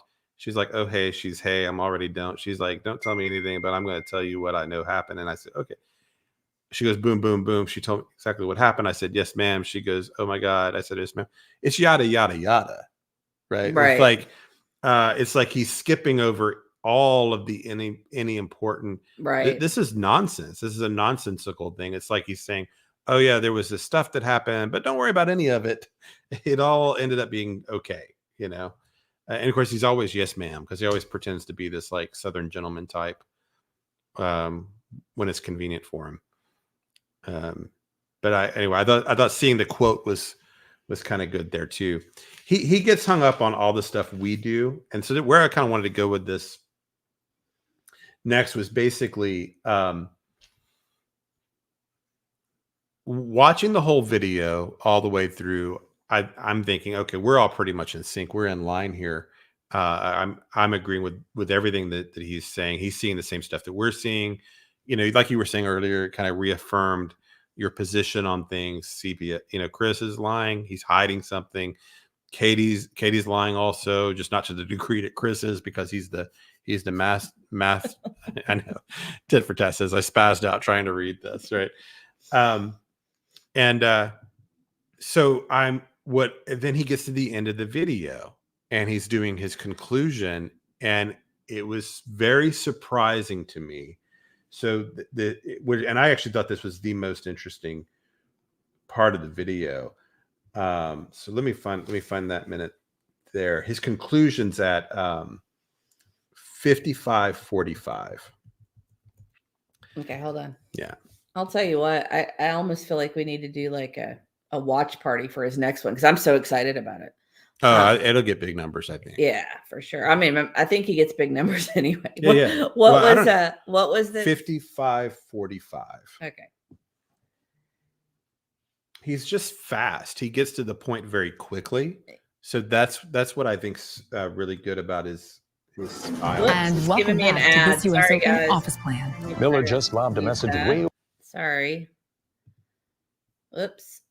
I think I gotta I don't think we're supposed to do that. So we're thinking, I'm thinking at this point, okay, well, his conclusion here, he's going to be like, we need to, that he's going to come to the same conclusion most of us have come to. And then he takes a little turn on us. I'll tell you what, while we're waiting for that ad, look at Mhm. this. This is great. Also, it's your intuition being picked apart and analyzed only to conclude it pans out. Right. Yeah. Yeah. I mean, I think we all have doubted ourselves, Yeah. But- Yeah. it's nice to have like I said, I feel validated. So also Misty's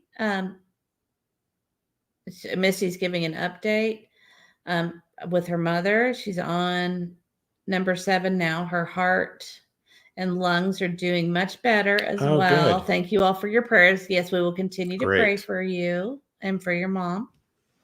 Let's see. All right. I think it's probably ready now. Let's see. All right. Whoops. Of course it did that. So to me, this was, You said 55 what? yeah, 55:45. This was the most interesting part of the video Okay. to me. I might be a little bit early, but Earlier's better, probably. Okay. Just like 3 seconds Yeah. earlier. Okay, let me pull that down. Oh, Don says, does Chris have a rock solid alibi? I'm having trouble for some reason with this. Well, this guy, Aiden, does not think so. He seems to believe that I think he's leaning toward Chris being in Hendersonville that night. That's where the evidence is pointing toward him.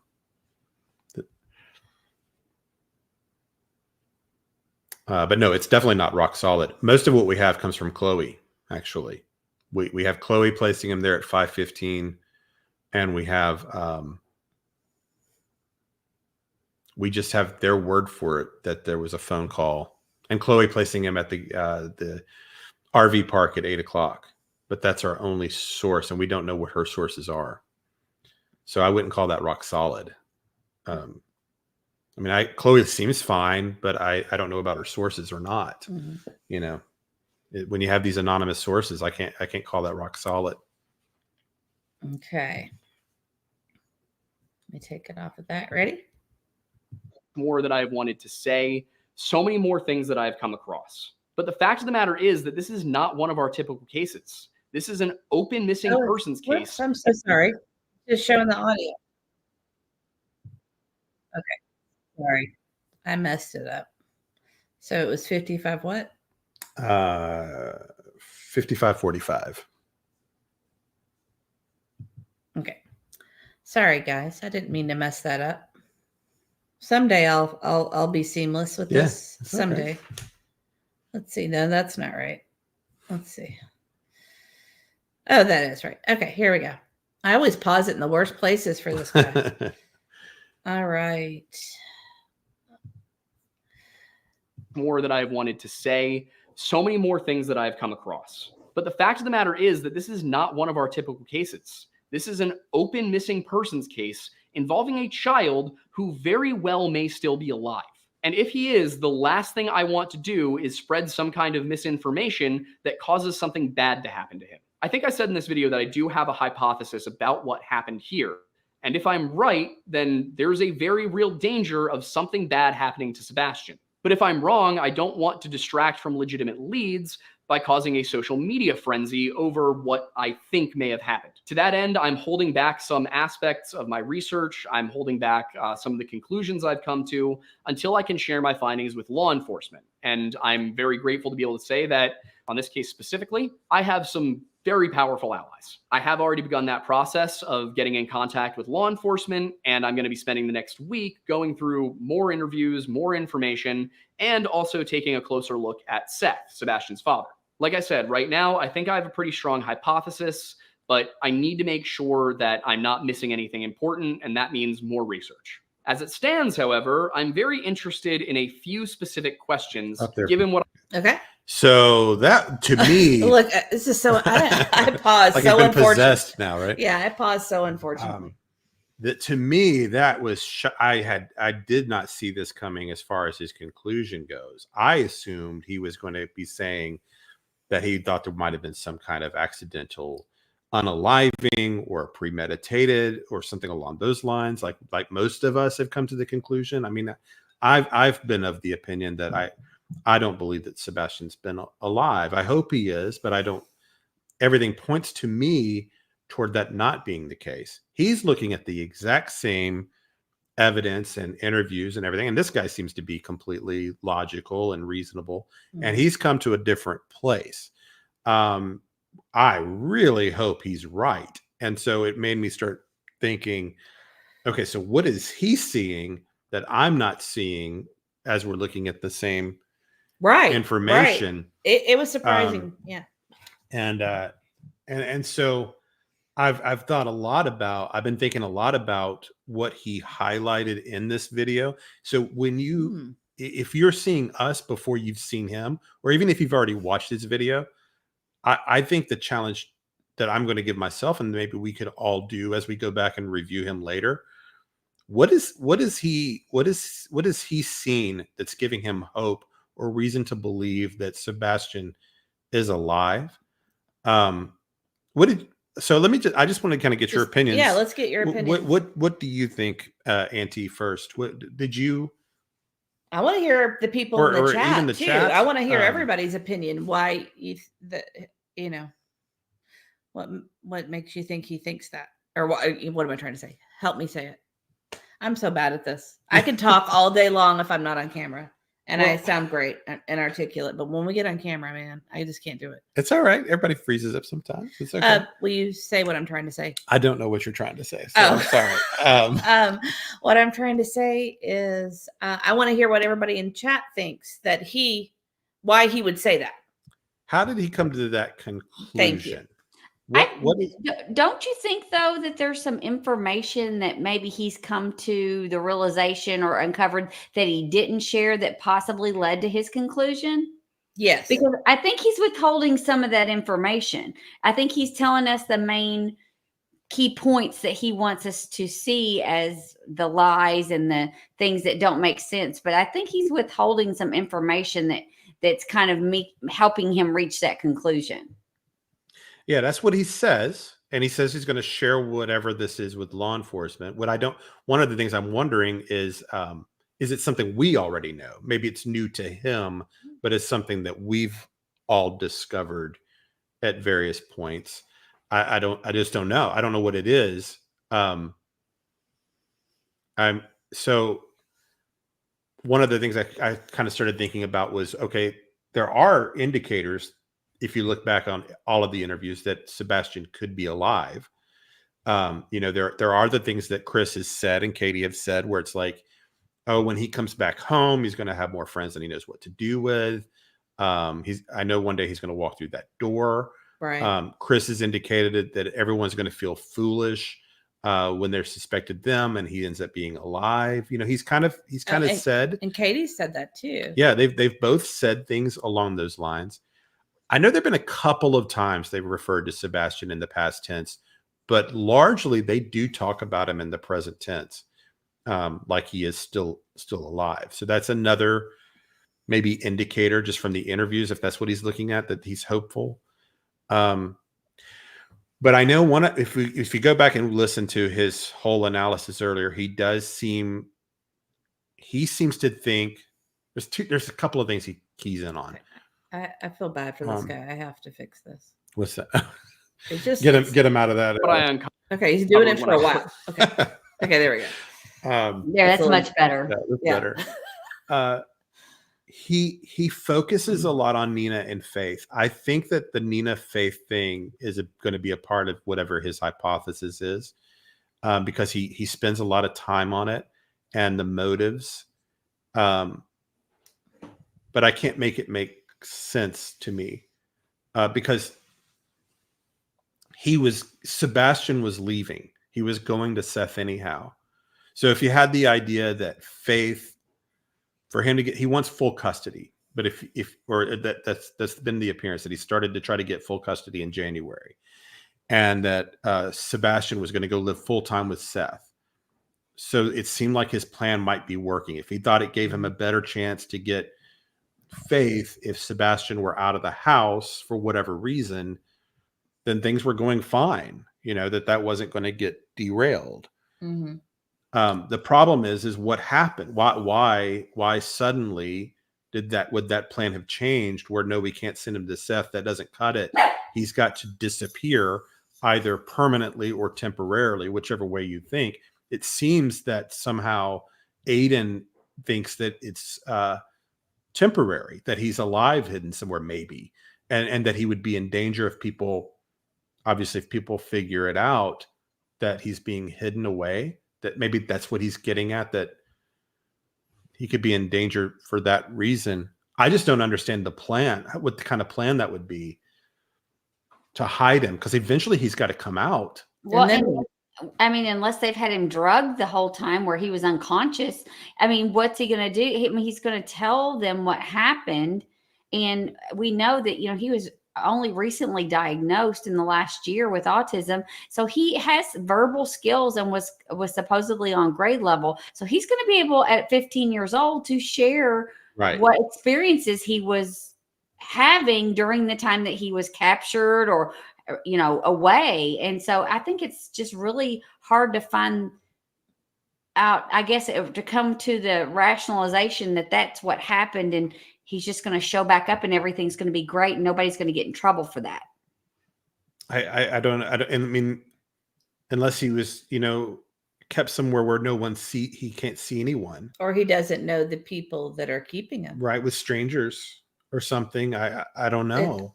It's hard to imagine the scenario, but this guy's so logical and smart that it's hard to imagine him sticking his reputation out there unless he's got some idea. So maybe he knows something. Yeah, and he's very logical. But my question is too. He says he knows people with law enforcement, but what makes him an expert in this that he could go to law enforcement? Our live thing just started counting again. What? What do you mean? It just says now it's just counting again. It says live 10. It's just my counter just started counting again. I just didn't know if it cut us off. Oh, I don't know. No, I think we're still going. I think we're good. Okay. But what I'm saying is like, ask Pat, are we still live? I don't know. Can get somebody put a comment if you can still see us and hear us. My live counter just says live 37 seconds. So I thought, what happened? I don't know. Maybe Does it start over? No, no, I looks think like we're good. I think it does every 12 hours, but I think we're good right now. But do you understand what I'm saying? Is like how is he the expert that he could take information to law enforcement that somebody in law enforcement hadn't already uncovered? Right. I mean, we don't know. I don't. We would have no idea what it is that he's found. He said something about having powerful friends that he thinks will help him get the message to him. I don't know if he's clearly knows Miley Cyrus's brother. I mean, maybe it's the Cyrus family. I don't know. Well, I mean, they're taxpayers within the state. Yeah. So, I mean, that's how I don't know. I mean, he's got a big account. I mean, he's got.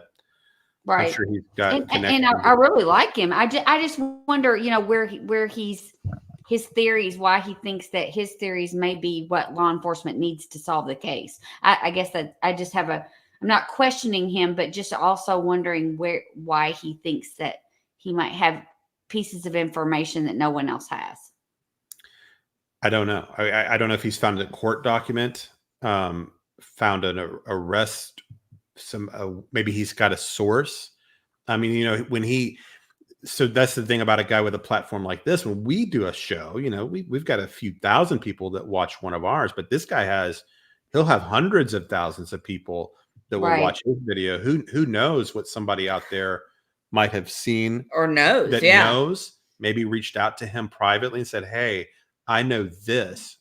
Could have been, maybe it's one of the things he calls into question is he's really big on Chris not being at the work site on the 25th or the 26th.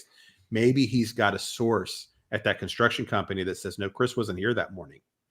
And Marlena has a good point. She said, I think he said he had friends or family in law enforcement. Maybe he wants to point out inconsistencies, which I would think if the police were doing their job at all, they would have reviewed all these interviews and also found those same inconsistencies, I would hope. But we don't know that. And that reminds me, though, when you go back and listen to this video, he does at some point say something along the lines of, I have reason to believe that Chris wasn't in Memphis. He does say that. And he calls into question at a different point, I'm not even sure he was at working for St. Jude's on February 26th. Wow. So that would potentially place Chris here. He does sound like he has some investigative abilities that maybe other people don't. He could be behind us too. He might be, and maybe he's wrong. Maybe he says it's a hypothesis, but something's pointing him that way. And of course, we've not been able to verify that Chris is in Memphis. We have secondhand information on that. The police haven't cleared him.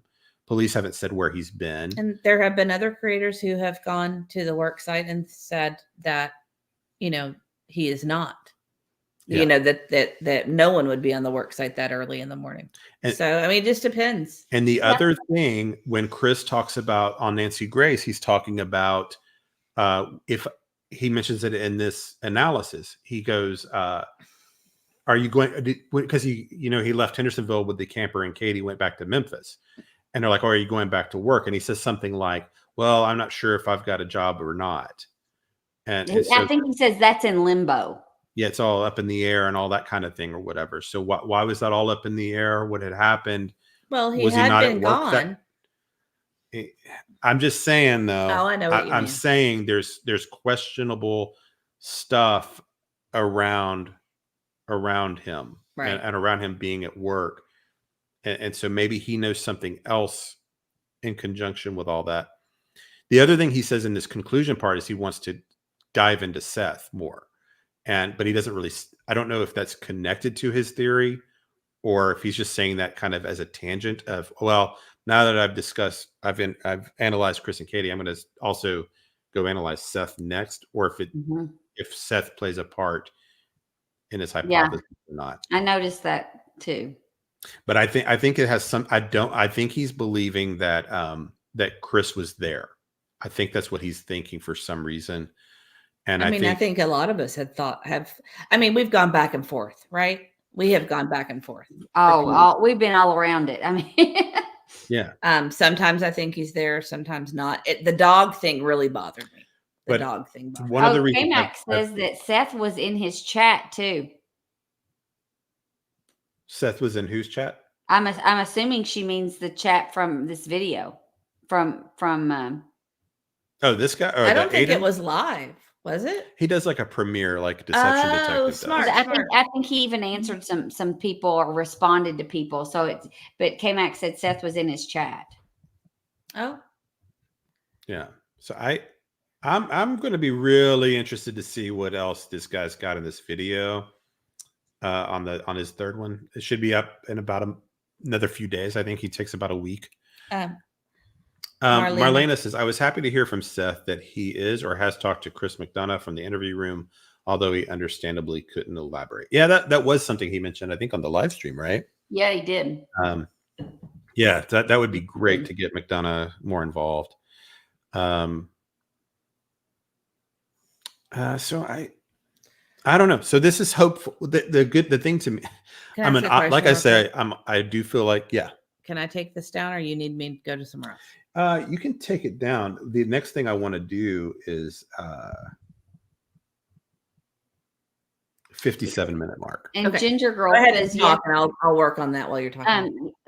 Ginger Girl says, yes, Seth was in the chat, and he was spoken to by Aiden. Okay. Okay, hold on. I think tit for tat's on it. Ginger Girl, do you remember any good information or tidbits by chance? SS Butterfly Kisses says, yes, they were both talking in the chat, Seth and Aiden. Aiden apologized for things he might hear in the video, and then he said he would connect with him on the side. I know, that's tough. We had Seth in the chat last time, and he hadn't been in our chat before, and it's like, man, I hope we're doing it right for you, because you know. It's just hard to have the sensitivity but also be truthful in your opinions and your theories. And it makes it really difficult. But I think we handled it well. And I think Seth was very responsive with us during the chat. So I don't feel like we stepped on any toes. Yeah. I mean, it's real life we're talking about here. There's real people, and you hope you're handling it right. And I'm sure Aiden felt that way too when he saw Seth in the chat, because, I mean, it's really hard to know how to navigate this stuff. But I tell you, as someone that does this, it's hard. It would be hard for someone like him that's doing investigation and telling you what he thinks and putting it all together, and then seeing that person in the chat that you may be focusing on next, to have a fair assessment of what you believe if you have interaction with that person, Right. Do you want to play the questions next? Sure. You have that queued up? So these were some lingering questions that Aiden had that he was going to try to answer for himself. Sorry. In between videos. You told me to do something, and I did something else, and I wasn't. That's okay. You're at the right spot. 57. Yeah. Second or 57 minutes? Yeah, 57 minutes. How about 56, 58? That'll work too. Oh, okay. Put this episode together. First of all, as I said a few times, I currently have reason to believe that Chris was not in Memphis the night of the 25th. And I have reason to believe that he may have been lying about returning to work there as well. But before I can make any claim in either direction, I need to square a few things. Another is with regard to a temporary restraining order filed against Seth by Katie during their 2016 divorce, which Chris, despite knowing about the divorce, claims to have no knowledge of. And finally, at least for now, I'm interested in seeing what else I can dig up regarding the suggestion that Sebastian was moving in with his dad because Chris was trying to get custody of Faith. And that for some reason, Chris felt that to get Faith, he needed Sebastian out of the house. As always, I genuinely appreciate the commentary and the critiques that you guys give in the comment sections after these videos. So if you think that I have missed anything or that I'm not understanding something. So I thought that was pretty good, just to kind of see where his head is at and where he's needing to look next. So he, that kind of furthers. I think he's looking at the Faith thing as being a potential motive for why Sebastian's either hidden away or not alive. Either way, it ends up being. He thinks that he's looking at that, like we discussed 10 minutes ago or whatever. I can't come up with the logic behind why they didn't just wait until Sebastian was Seth, and then they go, oh well, no, we don't have a special needs child here that might have emotional issues or whatever he's got. She's completely fine. She's with the father permanently from now on.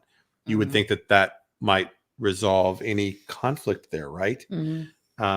So what changed? What happened in between is what it seems like to me. And that's why I keep thinking that whatever's in those CPS reports is the clue, is the thing we don't have. That's what I keep thinking, is whatever that CPS report was about. I don't know if Sebastian was a witness or something else, or something happened in between that they didn't think they could overcome or something. I don't know. But either way, I'm hoping that Aiden finds the. I hope he's on the right track. I hope that he's right, and that Sebastian's out there somehow. And if anybody has ideas of a way I'm not looking at this correctly, maybe you see a path that I just don't see yet. Well, we welcome it, but I can't quite picture it. But he believes it. It seems. Or at least thinks it's possible. Rosebud says, well, there's no drama here, and Seth appreciates that. It's about Sebastian, and that is where Seth wants to focus. Yeah, I agree. Yeah. Don B says that the police need to prioritize clearing Seth. And Cricket has a different opinion. I don't think Sebastian was going to Seth because of a CP report. I think she means a CP report possibly on Seth. I mean, we don't know.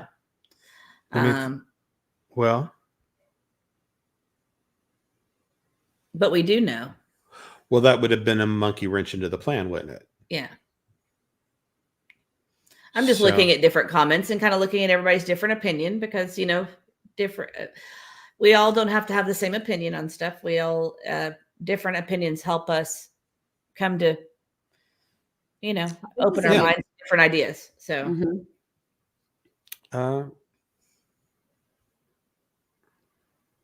Don B says, if Seth was publicly cleared, what's the first thing that would go through your mind? Of course.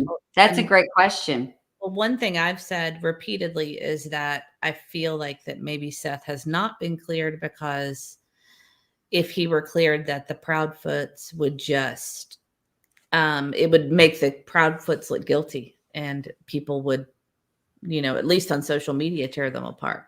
So yeah. And then that followed up with what Karen says here. If Seth is cleared, it would lead straight to Katie and Chris.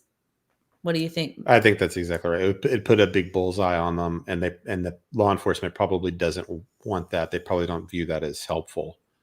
But don't you kind of wonder, though, that they haven't come out and cleared him publicly because they don't want those that they do suspect to know that he's been cleared, so that it kind of gives you an illusion that they're all still suspects, right? Where they relax. Mm-hmm. That's a strategy. People make mistakes, so I'm not sure they'll relax. So they're day in and day out inundated coverage of their story. It could. What if the police also believe the Lura Lodge, whatever that theory is, if they believe that Sebastian is alive somewhere, then they might be treading more carefully than they would if they thought he weren't alive, because that would mean they're in a rescue mode almost. That's a good point.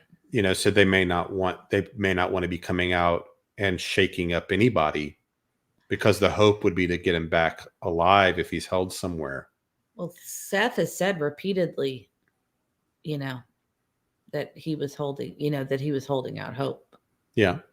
So he's also said some other interesting things that I think it's getting late and I'm starting to get confused about what I know. Hi, Jacqueline from the UK. Thanks for joining us tonight. I need to tell little E to go to bed, so I'll be right back. Okay. You guys go through the chat. There's a lot of interesting chat going on. I think you guys, do you know how to do it? I know how to highlight. Okay. Then you see up there where it says hide comment up there at the top. Uh-huh. Go ahead and click that. Click that. And now you can click one click and the other ones will come up. Sorry, guys. I have to teach him slowly. He's going to try to start doing some on his own. I'm going to give it a shot at some point. Right. As Stephanie put up here that Ellie said no one is cleared. Yes, we are very aware of that.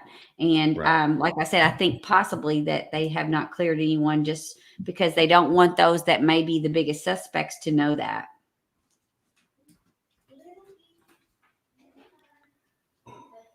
This is Lucas has a good point as well. He says at one point in an interview, both Katie and Chris said something that Sebastian went to school and lied on them. What was he lying about? Or maybe Sebastian was telling the truth and they didn't want it out. Yeah, that's the one where he says he took 3 different stories and combined them into one or something. And when Chris talks about those CPS reports, he's so full of lies and contradictions.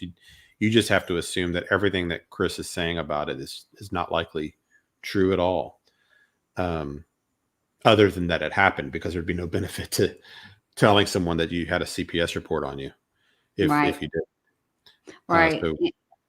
And Roxanne says, why would they not clear Seth if Seth was on camera at work? And like I said, they may not be considering Seth a suspect, or they may have cleared him but not come out and announce that because they don't want those that are suspect to think anyone has been cleared. So I think it could just be a tactic with law enforcement, but we have no way of knowing why they haven't officially done that.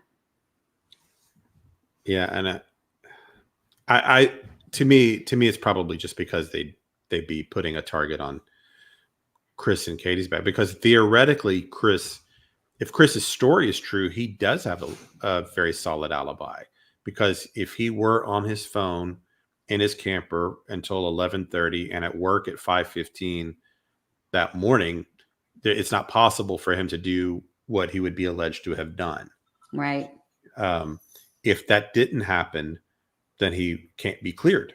Right. And if his car moved, if his truck moved that night, or if they saw him walking off the property on camera or whatever, then, another fear that law enforcement has in a situation like this is that someone that loves Sebastian might take matters into their own hands.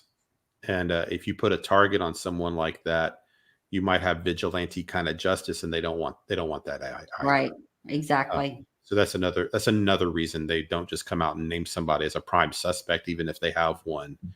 When they do it, it's usually for a strategic reason. It's not because they don't have one. They might have a prime suspect or suspects, but you don't want vigilante justice if you're the police, or whatever. What did Seth call it? 1970s street justice or something like that. Yeah, you don't want that kind of interrogation happening. Right. Do you want to read Don's question? Sure. Don B says, in the Summer Wells case, police said they are almost still at square one. Where does police here feel like they are square 2 or 3? Mm-hmm. So that reminds me of something I was kind of wanting to get into at some point. Anybody that has followed us for a while knows that I love the statement analysis guys, the deception detective types, Peter Hyatt, and all those folks. I put a lot of weight into that. And it was interesting to me. I was going through, maybe it was this video. I was seeing it again. One of the TBI statements. Let me see if I can find my notes on this. I wrote it somewhere. Yeah. So this was a TBI statement that they did early on in the investigation. And when you hear it, you kind of go, oh, okay, they don't know what's going on. They don't have any leads. They have no, that's whatever. But when you actually kind of break down the statement, that's kind of not what they're saying. So I'll just read it like it says. At this stage of the investigation, there are few clues to indicate what happened to Sebastian or where he may be. There is no proof at this time that there is any criminal element involved in his disappearance. Okay. So that sounds like, okay, they're basically just saying we have nothing. But like the statement analysis type of people will tell you is that most people, when they lie, are very uncomfortable with lying. So they typically will couch things in such a way that they're not exactly lying. That's why people use, like sometimes or most of the time or whatever. They're kind of like most likely, or what they'll kind of shape and mold things in such a way to they're not exactly lying. And so I was thinking about that reading the statement. At this stage of the investigation, there are few clues to indicate what happened to Sebastian. Well, that doesn't mean there are no clues. Right. It just right. means that actually means there are clues. Are clues. To indicate what happened to Sebastian. Because it would say there are no clues. Yeah. Right. They're not saying there are no clues. They are saying there are a few clues, maybe not enough clues, but that doesn't mean that they don't have clues. That's not saying we've got nothing. There's no indicators at all. They are actually saying that there are clues that indicate what happened to Sebastian. If you take that literally, and that's a prepared statement too. So someone had to take the time to write that and mean it. Or where he may be. Here's another part. There is no proof at this time that there is any criminal element involved in his disappearance. And we have this discussion a lot too, because sometimes people will say, well, you don't have any proof. You don't have any evidence. Those are not quite the same thing. Proof really would mean more like you've got proof, beyond a shadow of a doubt what happened to this child. You've either got a confession from the abductor or the or one of the parents, or you've got video evidence, you've got DNA evidence, you've got proof what happened to him, right? So that's the word they use there. That doesn't mean there's not evidence. Evidence would be like all the stuff that we cover, like all the circumstantial evidence, the video of flashlights in the backyard, or Sebastian, his shoes being present. Things of that nature, all of this circumstantial kind of smaller evidence that you can't get a conviction from is not the same thing as proof, Right. And so they use the word proof and not evidence. So that's also, anyway, I just thought that was interesting the way they phrased everything there, because when you first hear it, you go, oh, we've got nothing is what it sounds like. But when you really kind of break down the statement, that's not exactly what they're saying there. This is something interesting that Cricket said. Cricket Day. Why couldn't Seth have pre-planned someone to take Sebastian? He had the most to lose. Well, he was supposed to get custody, though. We kind of said that in the Say It Out Loud. You could kind of go over that again. I think it was already arranged. I mean, I don't think there was any situation that changed. I mean, I think he was supposed to get them, and both Chris and Katie and Seth have said he was supposed to get him when school was out. Yeah. Right. We've got what do you call this? A super chat? Is that what you call this? Right. Roxanne Polk. Thank you very much. Somebody clicked on it, I guess, or I did. Did I do it wrong? I'll fix it. You just keep talking. Okay, here we go. Roxanne Polk. I'm learning. Thank you for what you do for these children. Thank you, Roxanne. We really do appreciate that. It's very sweet of you. Thank you. You may not be here often, but I often get very sentimental about these because it feels like a tip. It feels like you are just kind of giving us a nod, and we appreciate that. Yeah, thank you so much. We do appreciate it. And we've got John Q in the house. It's like celebrity night. Oh yeah, we got John Q. Welcome back, John. John's got a good thing here. John says, there are always clues to every action. It just takes logic and patience to determine what action we're taking. Very good point. That's a good point. If you're not familiar with John Q, he does great work on his channel. I watched a couple of the videos he's done on Sebastian, and they were great. So really well produced and put together. So definitely worth checking out. He does some great stuff, and it's kind of similar actually to why the Lura Lodge was interesting. It was kind of nice to have a new, fresh set of eyes that hadn't looked at the case with in a bit, and kind of have a new, fresh perspective. So I definitely recommend checking him out. Cricket has a question. She said, "Why would we believe?" Hang on, it's coming up. Why would you believe the story about him going with Seth? Well, Chris. Well, neither parent disputes it. I mean, that's. I guess I'm trying to think it through. What would be the advantage to them all lying about it? Right. I mean, they're all not. I don't know that.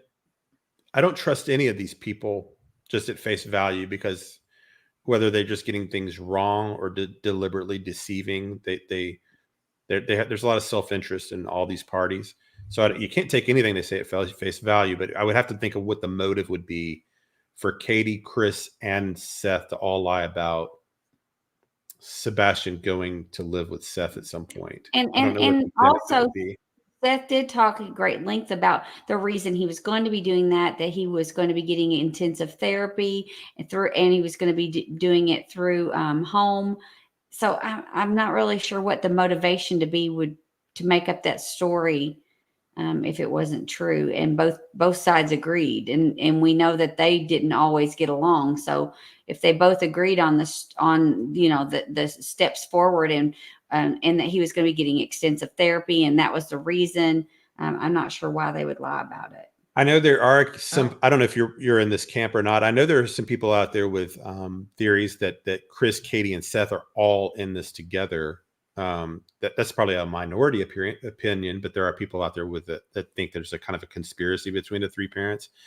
I dismiss that primarily because Seth has repeatedly pointed the finger at Katie, and if they're co-conspirators, he's a really poor co-conspirator by pointing guilt toward his ex-wife.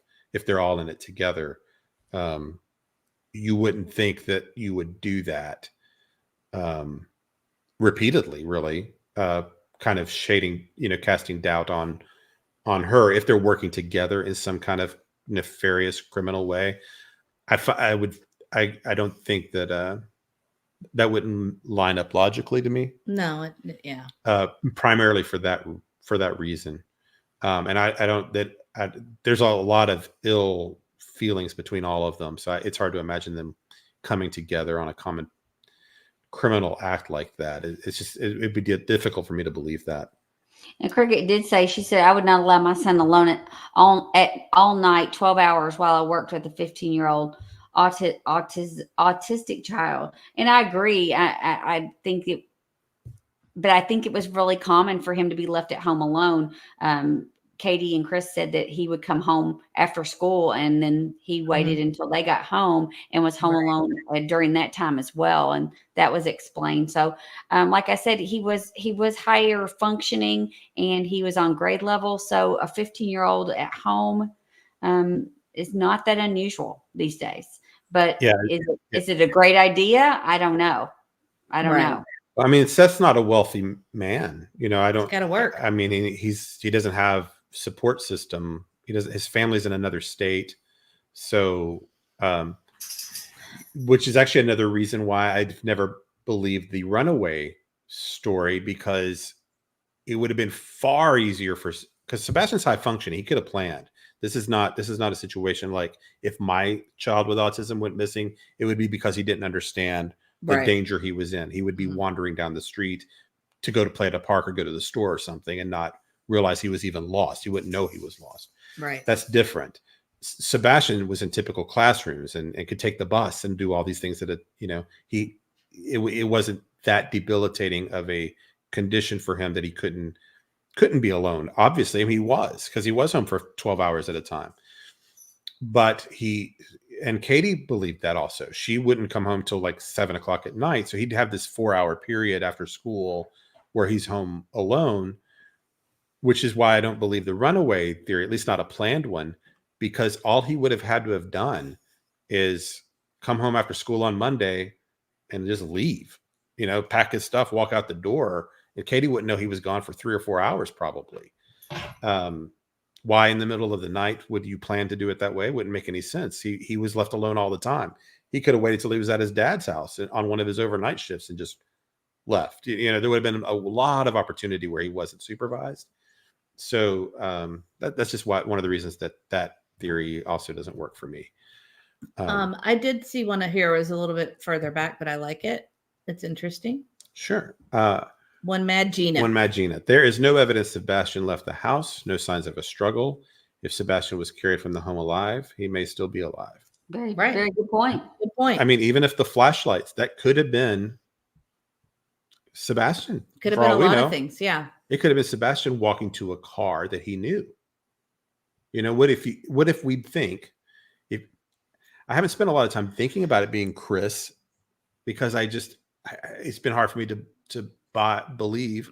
But if we're plugging that in as a possibility, what if it was Chris parked down there, and Sebastian is told, hey, you're going for a drive, go to the car, here's a flashlight.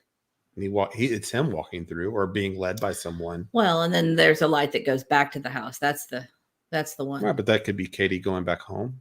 Yeah. And either Chris or someone else driving away. Maybe he's alive. It's possible. John Q. Yeah. John Q agrees that the conspiracy, it's just hard to, anything's possible. It's hard to, it's just, I can't find a way that makes any sense to me, just because there's so much hostility between them. It's hard to imagine them working together. Tit for Tat says, point is he disappeared under Katie's watch and they've eliminated every possible exit except Katie's vehicles or taken out the back flashlights. Yeah. It seems like it's one of those two ways. Michelle's. I love how you guys are being respectful with your opinions. I have to say, that's cool. Yeah, and just so you know, I don't mind different opinions at all. And if you can think of a counter to what I'm saying that makes sense, that something I didn't think, I don't get ego about this kind of thing at all. Not at all. We're just trying to work this out. We're looking for truth more Right. than validation or whatever you want to call that. I know we have not figured this thing out. I mean, we know we haven't figured this out. If it was figured out, it would, because in fact, we've talked about this a lot just privately, that there is something about this case that's there's a factor that we're not plugging in. That's either we've made an assumption that's wrong, or there's evidence that's been presented to us that's not true, or I don't know what it is, but there's something we don't understand. Michelle says oh no, I think we just said that, didn't we? No, we haven't. Michelle C says there is no good hypothesis why Sebastian would leave on his own.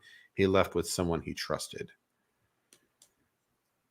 Yeah, I mean, if he was alive when he left, then it would have to be someone that maybe it would be like a Chris or a relative.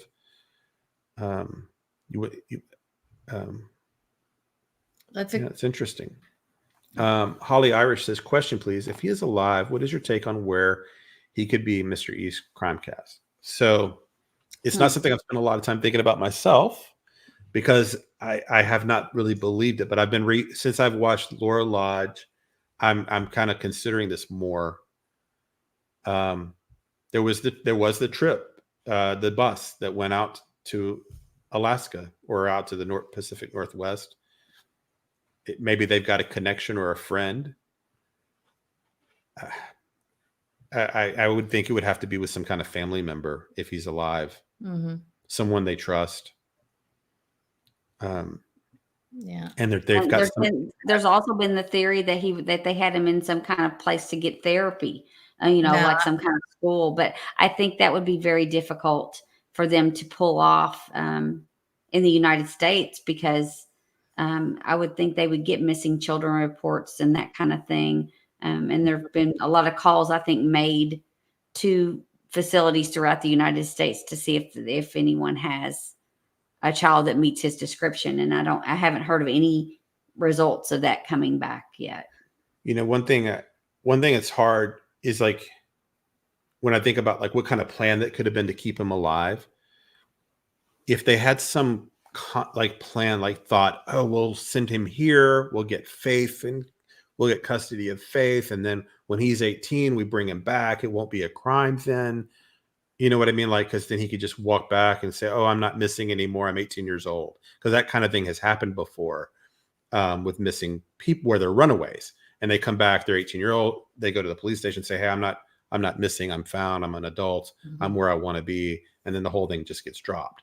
Let's say they have some kind of convoluted plan like that. Maybe they, of some sort where they're thinking they just got to hide Sebastian until he's 18 with some distant, I don't know. I mean, I'm kind of spitballing here a little bit. I don't know that I really believe this, but that doesn't mean that, people have done dumber criminal plans before. You know what I'm saying? Oh, people have done weird ransom plans that have failed. We have a new member. All kinds of. We have a new I don't know. member? I don't know. Ruck Don, new member. Welcome. Oh, thanks, Ruck Don. That's nice. Thank you, Rob. Oh, I forgot. You know what I forgot? Oh, yeah. I forgot the things. Right. Okay, so let's go ahead and for our super chat, let's see. We do the stars. Thank you. We appreciate you. And then for our new member, thank you for joining. We appreciate you. We actually had a members trivia earlier tonight. It was a lot of fun. You'll have to join us next time. Ren says here the problem, like he can never go back without someone going to prison, though, right? Right. But is it possible that they just miscalculated and didn't consider properly that they didn't know the attention this would get? I don't think anybody could have imagined the amount of attention that he would get. Because look at runaway cases all over the country. They're hardly covered at all. We had the Trinity Bostic runaway in our own community. Nobody even knew she was gone until her body was found days later. This leads to that. You might want to speak to that again because that's kind of interesting. Michelle C. Can't Ellie use car technology to track their movements? They could. Tell Michelle about the Trinity Bostic, how they were able to. Oh yeah, so part of the way they if you followed our channel, we've covered that 17-year-old girl that was found behind the Costco. That's like a mile from Sebastian's home.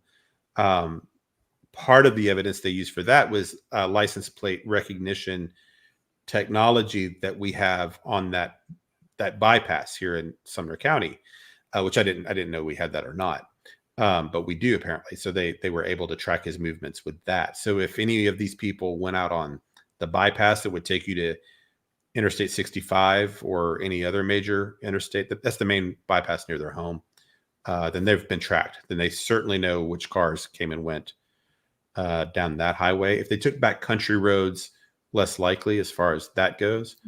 We've actually been taking country roads to see. But yeah, I'm sure they're looking at all that technology, and that's probably what the Secret Service has been helping them with. I'm sorry, Auntie. You can put yours up now. Sorry. Let me see if I can start it. Hang on just a second. Hang on. The thing is, they didn't know this story would be like this. I think they thought if they laid low a couple of days, it would all go away. And look, this giant channel, just 5 months later, has got 120,000 and more people still caring and watching the Sebastian Rogers story. I don't think anybody could have predicted that because most of these kids, like we were saying, the Trinity Bostic wasn't even reported missing publicly. Like her friends at school didn't even know she was gone. So maybe if part of their calculation was, look, we just say he ran away. He comes back when he's 18. We've got Faith. No big deal. They didn't anticipate the massive searches, any questions. There's no way at this point that Sebastian can just walk back into normal life and there not be a huge media frenzy surrounding it. So if that's the case, if he is being held somewhere alive, he is in danger. Right. He really is. Oh, I wanted to. I have to. Okay, go ahead and do yours, and then I'll do mine. Sorry. I just thought this was an interesting take, and people have mentioned it before, but she says, Alabama Nana says that Mr. East Crimecast, he was also on the internet. There are evil people lurking in chat rooms and game chats. Possible, but that doesn't explain the tough thing with this is it doesn't explain the parents and their behavior and their lies and covering up things and their lack of concern and searching and media silence and all those things. Misty knows us doesn't well. explain Sebastian's shoes not being missing. Right. Okay, so that's another thing from Lura Lounge that he honed in on that I didn't mention tonight, but it kind of was in my notes here. Let me see if I can find this real quick. He found importance in that part of her story. I've got it here somewhere.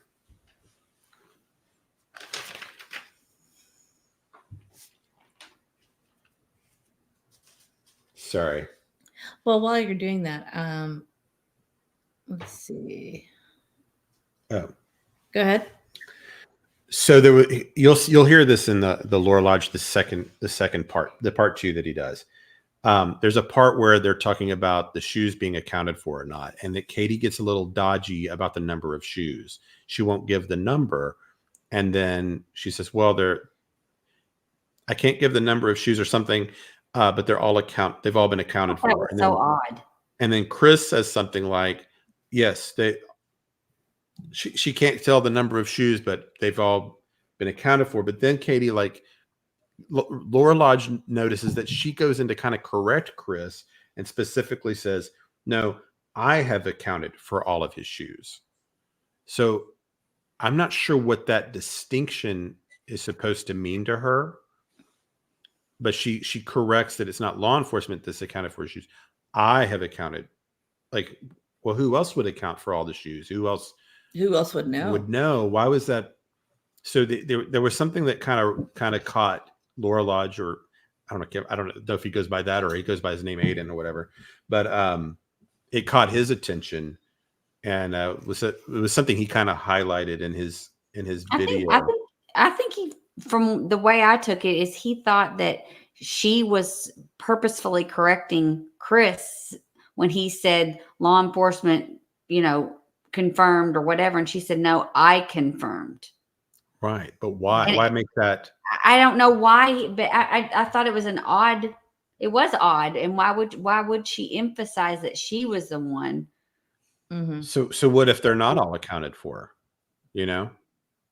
And other people have suggested that maybe he had somebody else's shoes on, that he wore a close size to Chris.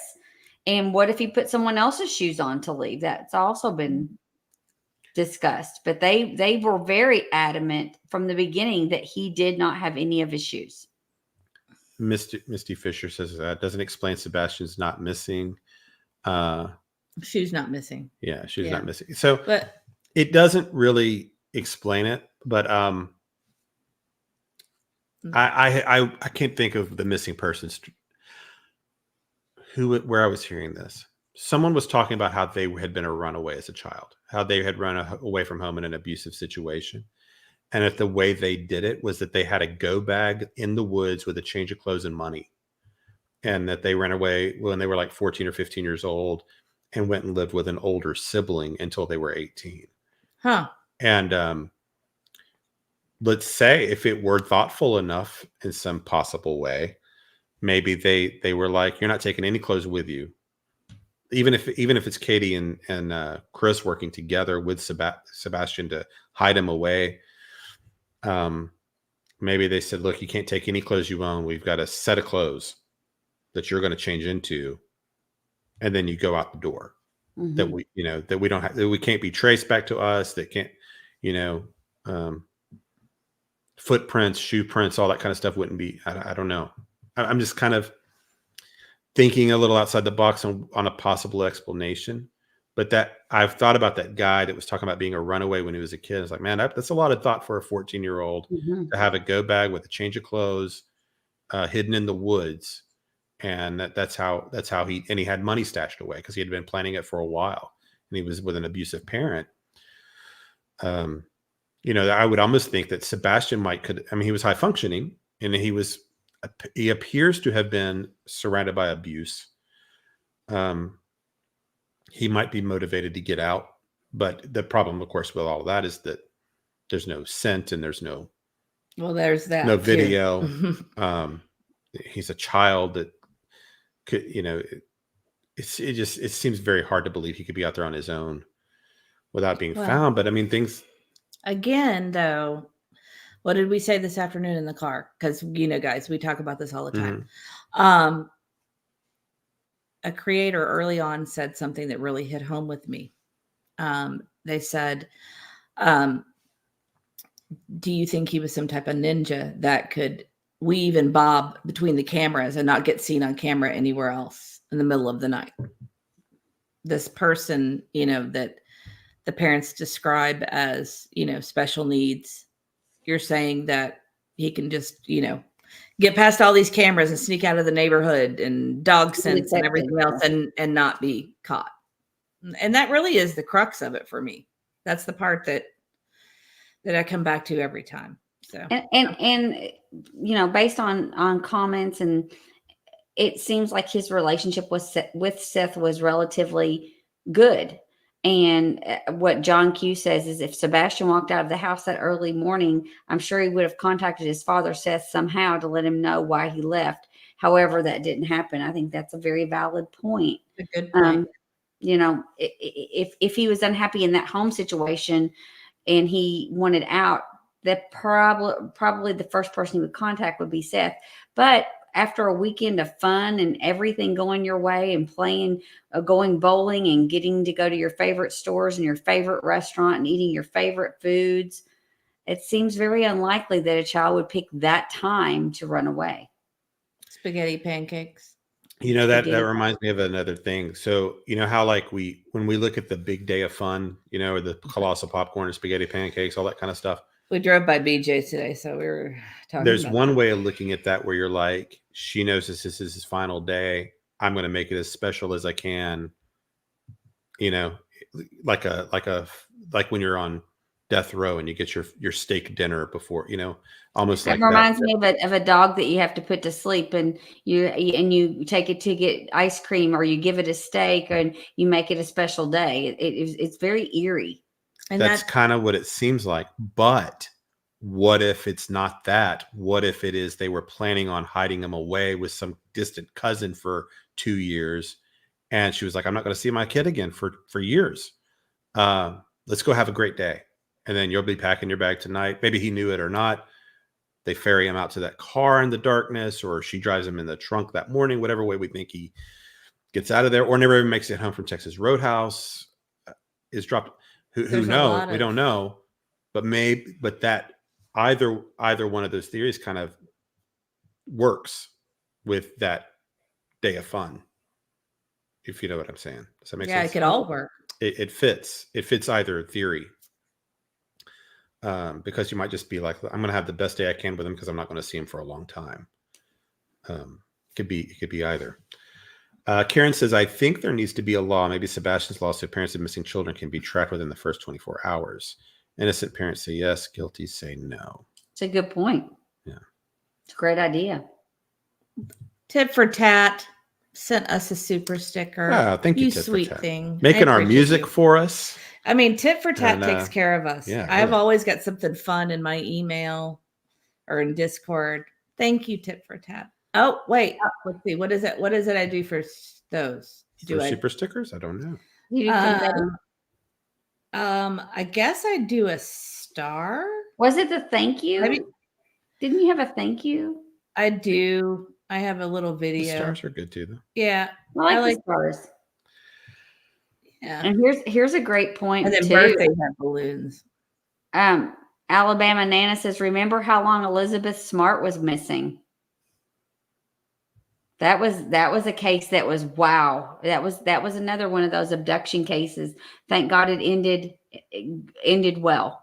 But that was one of those cases that really hit home to me as well. It just was really I took it really, really hard, but was so happy that she was returned, and she has done so much to advocate for children that have been abducted, and she's spoken all around the country, and she's an amazing woman. Is she the one? She was found in like Cincinnati or Ohio somewhere. One abducted by this guy that was like a cultish kind of guy, and he Was had it her in a out. tent? Was it out of a tent, or is that somebody else? It was he was in a tent with another woman and him and Elizabeth, and they took her right out of her bedroom, like out of her bed at night. She was young, and she's an amazing woman. She's graduated. She was a Mormon. They were from Utah. Her family were Mormons, and they lived in Utah, and it was one of those cases. You were just her little sister was right there in the same room in the bed, next to her. I think they shared a room together. And I just want to say too, just so you know, I'm kind of What? No, I'm listening. I'm kind of theorizing, really just based on my respect for what Aiden's done on his work, and that he's reached a different conclusion than that we've all kind of been reaching. And so I'm trying to just think of how he got there. That's really what I'm kind of talking out tonight, just trying to figure out how he's looking at the same evidence and coming with a different conclusion. And so I will be really interested in that third video, because I want to see if he's changed his mind or not, or if he's still zeroing in on him being alive. I really hope he's right. I know we all are, of course. But anyway, I realize I'm kind of devil's advocate, exactly, just trying to talk on the opposite side of the argument that I normally would be supporting, just to see if, trying to challenge our preconceived notions, because we don't have this thing figured out. So something's wrong. We're looking at this wrong somehow. Let's see. And Don says not one vehicle has been taken in for processing either. So what vehicle was used? Don't know. I don't know. This is a good point. So too. we don't even know if it's that car in the night or if it's Katie that morning. We don't even know 100% that he made it home from Texas Roadhouse, although I think he did. I think there's the trash can video. Of those three options, that's the least likely to me, but it's still possible. So we don't even know which car we're talking about. I am Two Bear 6 months earlier, and he wouldn't have even been labeled autistic. That's a good point. Right. Yeah, that's actually a whole other conversation about how we diagnose kids. K Crime says, in my opinion, Sebastian's world was bigger than the parents had described. Many hours left alone, especially at Seth's apartment. He spoke to people they probably don't even know. And I think that's a definite possibility. I think our kids find ways around our rules. Yeah. And even the good ones. Even the good kids. And I think you're right about that. I think that might be our missing piece. We just don't know. The scent bothers me, though. The scent bothers me. Bear says, I don't think it was Katie that morning. I do think she left with evidence, but not him necessarily. Maybe. Yeah. I agree. I think that's the least likely of the two. I think that would be pretty brazen. I think when Sebastian left, it was that flashlight to that car somehow. Shadow of night. Yeah, I think that, because it also, that makes the most sense, because if you just put yourself in their shoes, you're like, I need to get Sebastian out. Am I going to do it under the cover of darkness, or am I going to do it with the police on their way to my house with him hidden in my trunk? If you're picking between those two options, you're going to do it under cover of darkness with no police awareness that he's even missing. Although you just can't rule it out, because we don't really know. And she was gone a long time, and it was a weird. It's weird why she even drove up to the beach high school in the first place. It seemed, I think, if I had to guess, I would say it was just for the theater of hey, let people see her looking frantic, driving around the parking lot looking for her son, even though it was way before school started. He wouldn't. Doesn't make any sense that he would be there that early. They're not even open at that point. They can't even get in the doors if he wanted to. So I think it was theaters because she knew all those cameras were up there, but I don't. That's just a guess. Karen Bradley says law enforcement would have got tips from his electronics and the name of who he was meeting. Right. Also, if he was in the habit of talking to predators. Ellie can decipher who's in the chat rooms. Yeah, they can do all that. Yeah, and I'm sure they have to put the requests at the various companies and things like that. But by now, they've probably gotten all those discords and various apps he might have been on to comply. That's funny. What you got? Oh, I just think that's funny. Cricket Day says, for once, maybe don't look at the surface. Go a little deeper. Oh, wow. What would you like us to? What are we not looking at? I think we're really. I think that's feel our like we point. talk about this 24 hours a day, 7 days a week. I think we've and gone try to pretty be- deep. That's yeah. Yeah, that's a good question. I mean, I know the chat goes by fast. I know I don't see everything everybody says. I think you were the one that was suggesting that were you the one that was suggesting that Chris and Katie and Seth were all working together? Yes. Well, we have looked at it. I mean, we see all the theories. It's just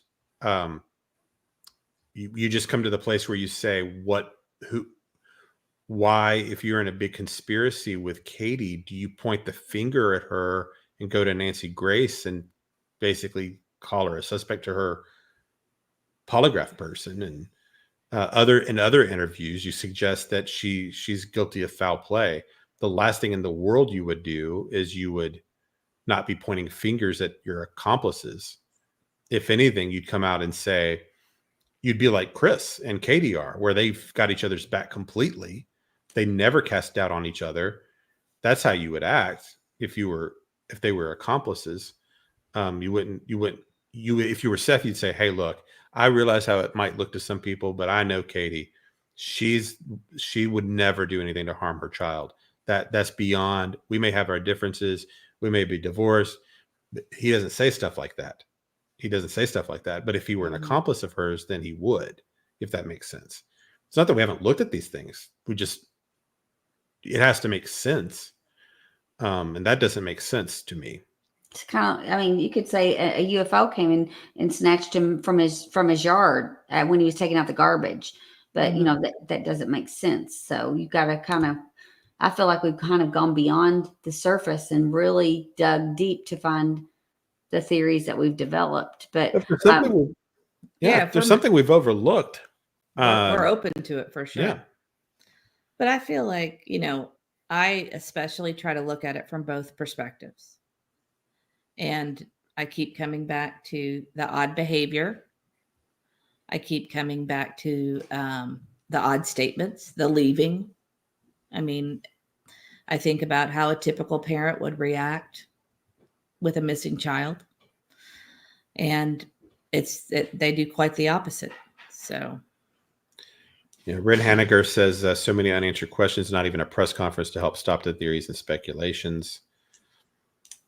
Yeah, I think they needed a media person. I think would have benefited them a lot, so people would quit questioning, because there's a lot of folks that question law enforcement and their motives. Well, I think we might call that a show, unless you have any final thoughts on Lura Lodge or anything we've talked about tonight, Mrs. E. I don't know. I think that's about, I think it's pretty late. Yeah, we've been plus our trivia night. This is a long run for us tonight. For us. And so thank you to all the members that came in and did trivia with us. We're going to try to do that every month for everybody that's a member of the channel. Had a lot of fun with it. What great, I think, and congratulations to our 3 winners there.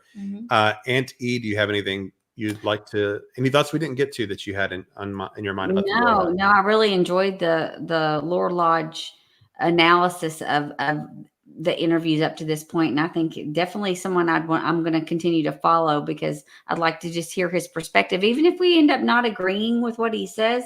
I think he's brought to light some really good points, and kind of brought it back into in the front of my mind, some of these interviews and the contradictions that they've said along the way. So I think it's really been an interesting way to look at things. I'm glad that he came up with it. Yeah, I'm glad he did it too. I hope even more big channels like that continue to find interest and highlight this story. And glad Miley Cyrus I can't pronounce his name, but Miley Cyrus's youngest brother, Bryson, something like that. know. I think it's Anyway, Brazen. I think it's pronounced What is it? Brayson. I think it's Braison, something like that. Brayson. Okay. Brayson or Brazen. I'm not sure. I think it's Brayson. Big thank you to him for pushing to get somebody to put more attention on the story. So that's great use of that celebrity. And so that's awesome. And Don B says this was an awesome experience. We appreciate you, Don. Thank you, Don. I've enjoyed your videos. I've watched a few of those over the last. I think I first found you maybe 2 or 3 weeks ago, and I've enjoyed yours as well. So thanks for joining us tonight. And also thanks to John Q for joining us in chat, and all of our subscribers joining us in chat, and our members. I do want to just give a quick shout out to everybody. Thank you, Tit for Tat, for gifting a membership. And sorry, I'm looking through. And thanks again, Roxanne Polk, for your super sticker. And thank you, or not super sticker, her super chat. Sorry, guys, you know I'm not good at this stuff. And thank you, Tit for Tat, for her super sticker. We appreciate it. Misty said, take a look at her last comment, please. Okay. Okay. Misty Fishers. Where is it, Misty? Misty. So back up that way, probably. I'll scroll Got it. back. You got it?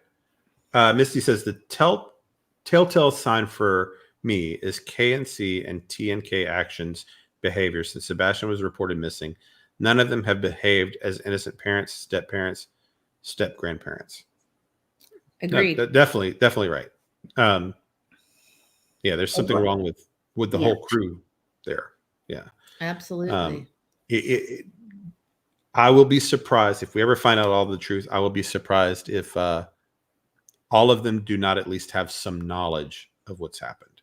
I think they've got each other's back. And Renegade Henniger says, new subscriber tonight. I like it here with no drama. Lura Lounge's opinions were very validating. Yeah, we felt that way too. We felt that way too. And guys, we appreciate you. And we appreciate you guys being kind to each other. We really don't have to like fuss at you and tell you to be nice to each other. You guys are respectful and kind. And we just appreciate you guys so much. We love this community, and we love you guys. We welcome everyone's. Yes, we welcome everyone's opinions and voices. Yeah, as long as you remain respectful and. Yeah, I appreciate it, and if so that's welcome. We don't get upset about that kind of thing. As far as just disagreeing, that's okay. And we do try to stay we will try very hard to stay away from the drama. And I just want to mention John Q. I think you might have already said this, but John Q was here in the chat tonight, and he does a great channel, as well as Don B. I've enjoyed his videos as well. So thank you to those guys for being here. Whenever the next Lura Lodge comes out, we'll all be checking that out. We'll probably do a video or a live shortly thereafter to cover that, of course. And then we've got some other big cases that we're following outside of Sebastian Rogers that we'll have some. They're going to be developing over the next couple of weeks, and we've got some other video with different things we're going to kind of do also. But of course, always this is the main focus of this channel is Sebastian until he's either found or there's justice. So we'll always be, even when we do videos on other people on these lives, we'll also update any new information on Sebastian within that as well. I guess we're going to leave. Do we have our outro? We have the original one. I have not uploaded the newest one, but I will. Okay. I will play it while we're finishing up. Used it once. So I know, but you have to understand. Tit for Tat sends me new things all the time. She sent me one with pictures, and to be honest, I started watching about 15 seconds of it, and I started crying. I had to turn it off. Yeah. So I'm not ready for that yet, guys. But just want to say that the outro music, this was also provided to us by Tit for Tat. So we really appreciate your help with that. And I have to find it. Hold on. A little sad. A little sad. Talk to the people for just a second while I'm Okay. looking Well, for I it. would just wanted to say also, for those of you that pray, please pray for these lost children and these cases that we talk about, because we know that they need our prayers, and I hope that you will. If you're the praying type, we ask that for your prayers for Sebastian and his family and all those involved in the case, that it be solved soon. And if Yeah. you have any tips or anything that could help with finding Sebastian, we encourage you to call 1-800-TBI-FIND or the Sumner County Sheriff's Department. Absolutely. All tips should go to them. And if continue to pray for Misty's mom, looks like she's doing a little bit better there. And if you know our moderator, Olivia, if you weren't here on our I forgot trivia, to thank them. if you weren't here on our trivia, I don't know if Olivia's still here or not, but she was here earlier. If you were with us last live, her dog had been missing for several days and has been found and is back home. So that was great news for her. So just wanted to kind of pass that along, that worked out and was great. And also, if you guys wouldn't mind if you're in your prayers tonight, Dreaming of Blue Skies and Sandy Beaches has a father who's having open heart surgery. Going to the cardiologist. Cardiologist. I'm sorry. No. Sorry.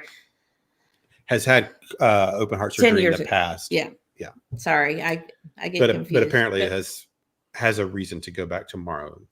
And also Misty's mother is one of our moderators is also in the hospital. So we'll be praying as well. Yes. And I forgot I had something else, but it escapes me. Okay.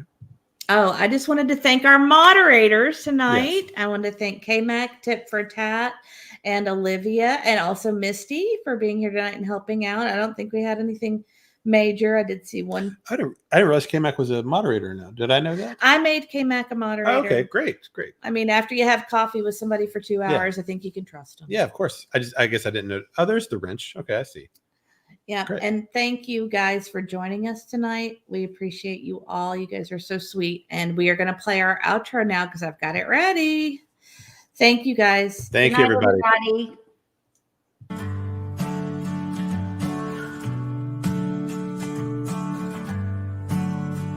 We remember you. We remember you. Ooh. We're still here for you. We'll shine a light for you. We're holding on to hope for you.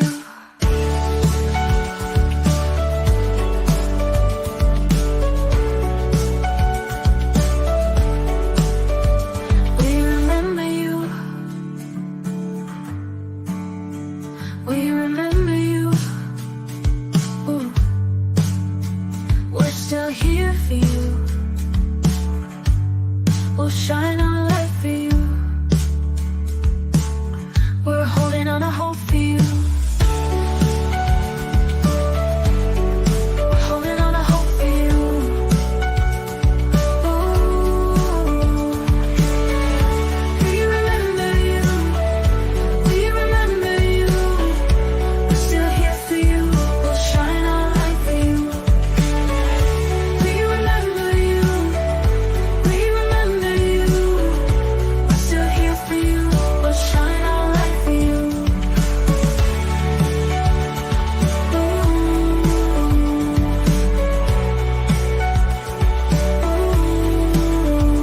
We remember you. We